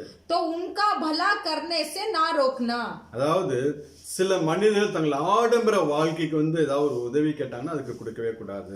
ऐसा है कि एक मनुष्य आकर अपने सांसारिक चीज को भुगतने सांसारिक अच्छे चीजों को भुगतने के लिए अगर आपसे पैसा मांगे तो मत दीजिए। நான் 20 லட்சம் 30 லட்சம் வீடு கட்ட வேணும் எனக்கு கடன் கொடுங்க என்று சொன்னா 5 பைசா கூட கொடுக்க கூடாது. आके बोलेगा मुझे 20 लाख या 30 लाख में मुझे घर बनाना इसीलिए मुझे थोड़ा कर्ज दे बोलेगा तो मत दीजिए। ஆனா ஹாஸ்பிடல் செலவுக்கு யாராவது கேட்டாங்க என்றால், नहीं तो अस्पताल के खर्च के लिए आपसे कुछ पूछेंगे, படிப்புக்கு யாராவது வேணும் என்று சொல்லி கேட்டாங்க, पढ़ाई के लिए मदद करने के लिए पूछेंगे, சில வசதி இல்லாத கல்யாணத்துக்கு ஏதாவது உதவி கேட்டால் கண்டிப்பாக கொடுக்க வேண்டும். थोड़ा जो गरीब है वो शादी के लिए कुछ पैसा मांगते हैं तो उनको ऐसे मदद कीजिए। அப்படி நீங்க கொடுக்கும்போது உங்களை தேவன் ஏற்ற காலத்தில் ஆசீர்வதிக்கிறவராக तो இருக்கிறார். ऐसे मदद आप जब करेंगे तो ठीक समय में उसका कटनी को आप काटेंगे। லூக்கா 6ஆம் அதிகாரத்துல लूका 6वां अध्याय में ஆண்டவராய் இயேசு கிறிஸ்து சொல்லும்போது, वहाँ परमेश्वर यीशु मसीह बताते हैं,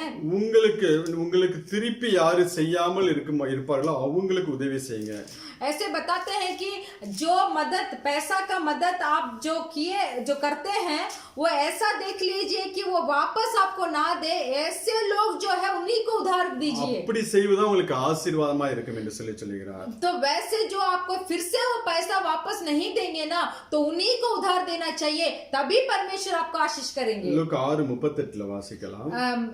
लूका सुसमाचार का पुस्तक का 6वां अध्याय का 38वां अध्याय वचन को हम पढ़ेंगे। दिया करो तो तुम्हें भी दिया जाएगा, लोग पूरा नाप दबा दबा कर हिला हिला कर उभरता हुआ तुम्हारी गोद में डालेंगे, क्योंकि जिस नाप से तुम नापते हो उसी से तुम्हारे लिए भी नापा जाएगा। ஹalleluya.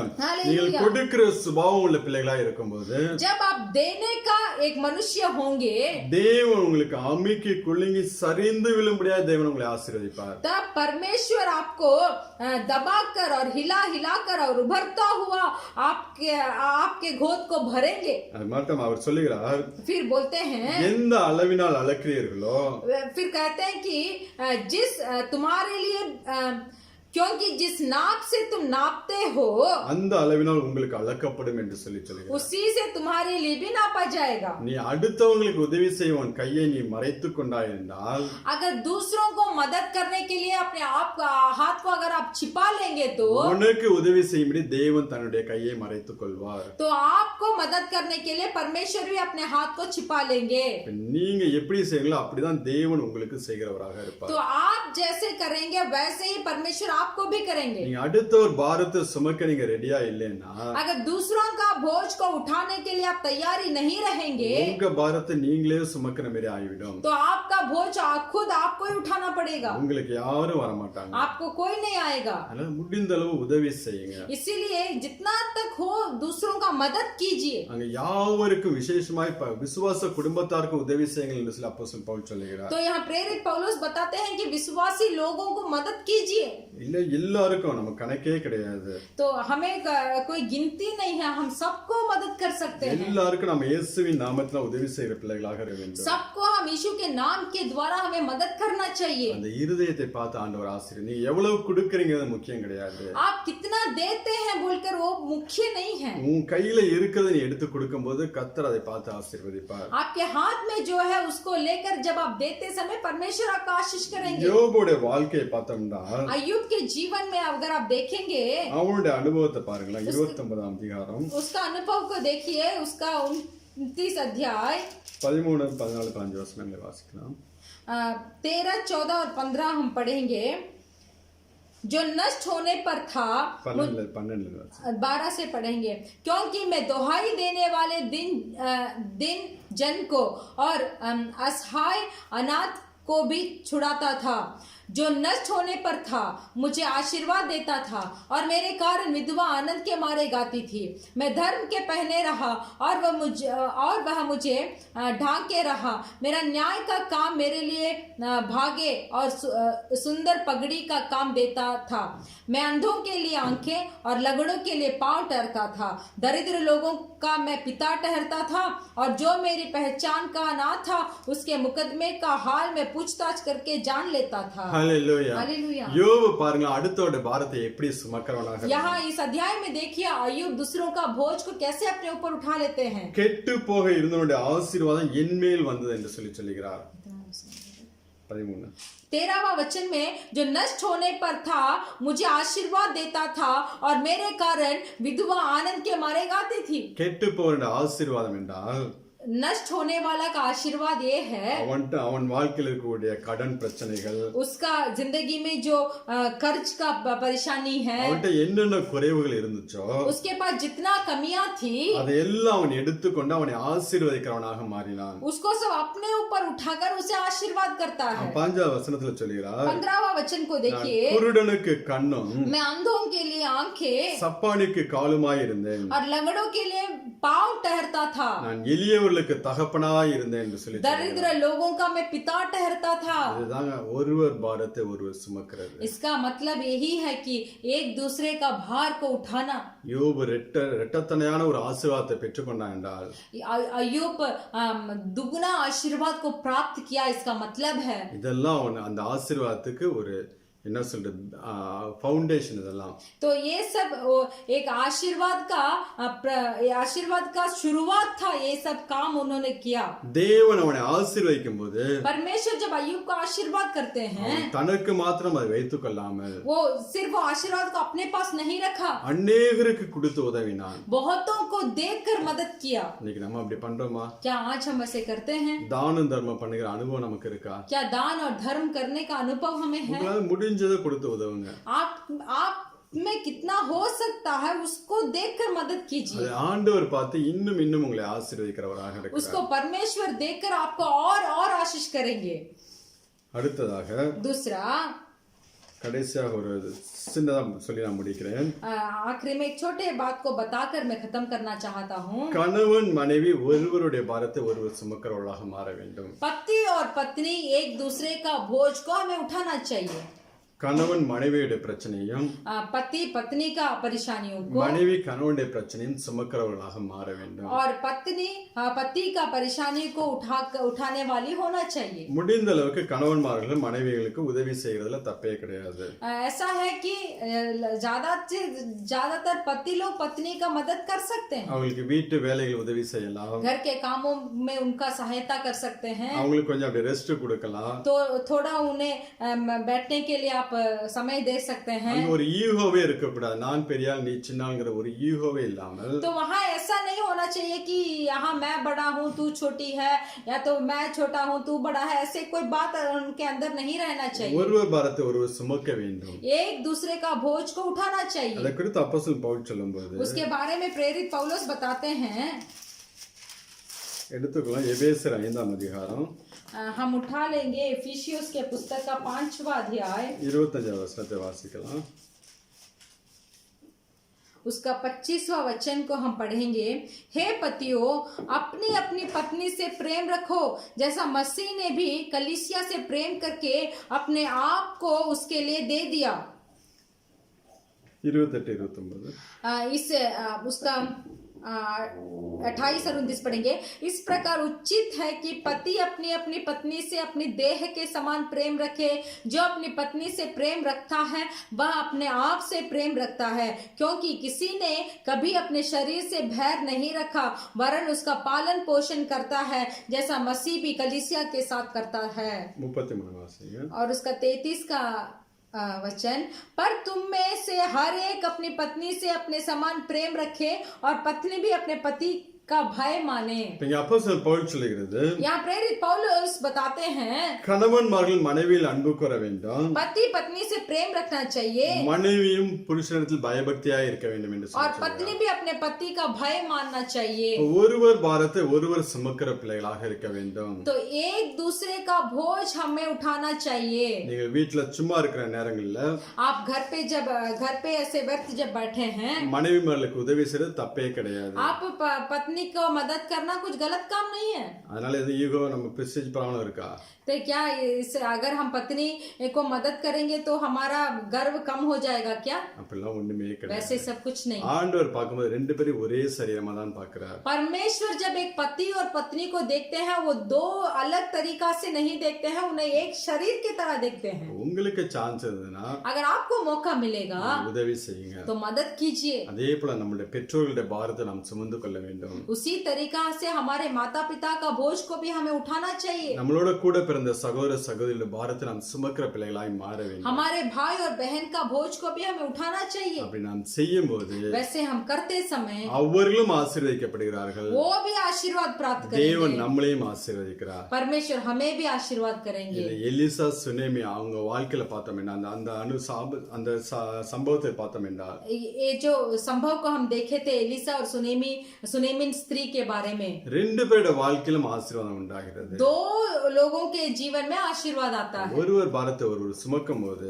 एक दूसरे का बोझ को हम जब उठाएंगे, கர்த்தர் நம்ம ஒவ்வொருவரையும் ஆசீர்வதிக்கிறவராக. परमेश्वर हम हर एक को आशीष करेंगे। உங்க வாழ்க்கையில எப்படி இருக்கு? तो आपका जीवन कैसा है? நீங்க அடுத்தவங்களுக்காண்டி எப்படி ஜெபிக்கிறீங்க? दूसरों के लिए आप कैसे प्रार्थना करते हैं? கண்ணீரோட தேவ சமூகத்துல ஜெபிக்கிறீங்க? क्या आप आंसू बहाकर परमेश्वर के सम्मुख में प्रार्थना करते हैं? அப்படி அனுபவம் இல்லைன்னா இன்றைய தினத்துல இருந்து அதை நீங்க பழக்கப்படுத்திக் கொள்ளுங்கள். अगर इस तरीके के अनुभव अब तक आपके जीवन में नहीं है तो अभी से आज से इस तरीके के गुण को अपना लीजिए. அதன் மூலம் நாம் தேவனுடைய பிரமாணத்தை நிறைவேற்றுகிற பிள்ளைகளாக तो एक दूसरे का बोझ को जब हम उठाएंगे तब हम परमेश्वर की व्यवस्था को पूरी करेंगे. கர்த்தர் உங்களை ஆசீர்வதிப்பார். परमेश्वर आपका आशीष நாம் करेंगे. ஜெபிக்கலாம். हम प्रार्थना करेंगे. हालेलुया. सब अपने अपने जगह पर आंखों बंद कर लीजिए और हम प्रार्थना करेंगे. हालेलुया.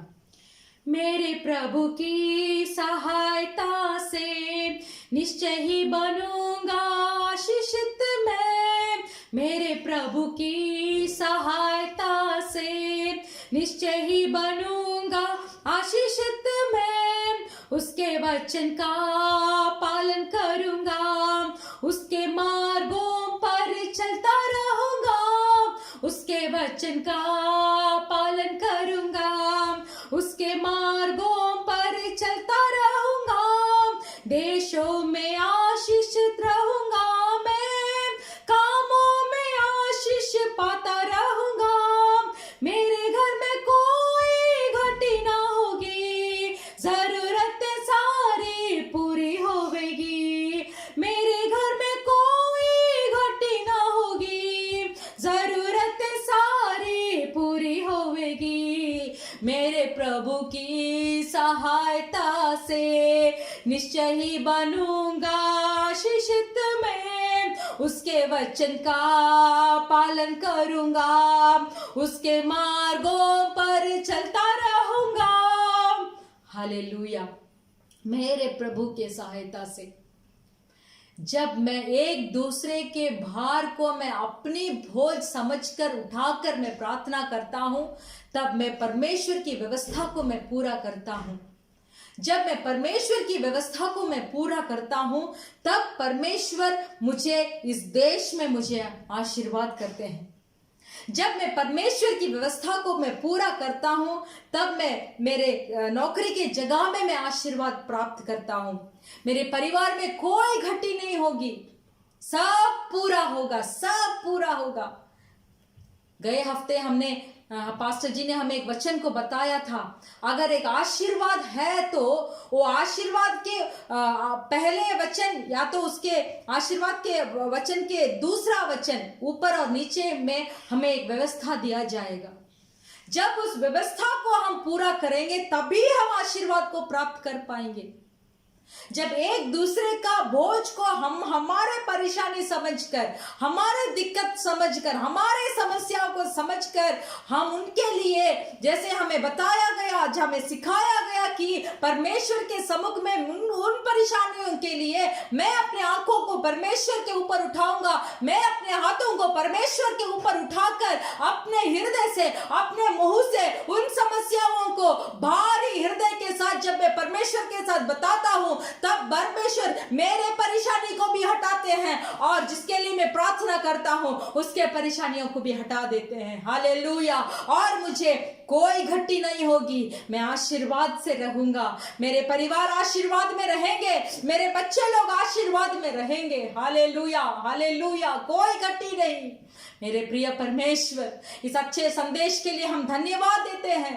आज आपने हमें सिखाया कि हमें दूसरों का मदद कैसे करना चाहिए. आज आपने हमें सिखाया है कि मदद के लिए हमारे हाथों को हमें छिपाना नहीं चाहिए. आज आपने हमें सिखाया कि मदद करने से किन तरीके के आशीर्वादों को हम प्राप्त कर सकते हैं. इन संदेश के लिए हम धन्यवाद बोलते हैं.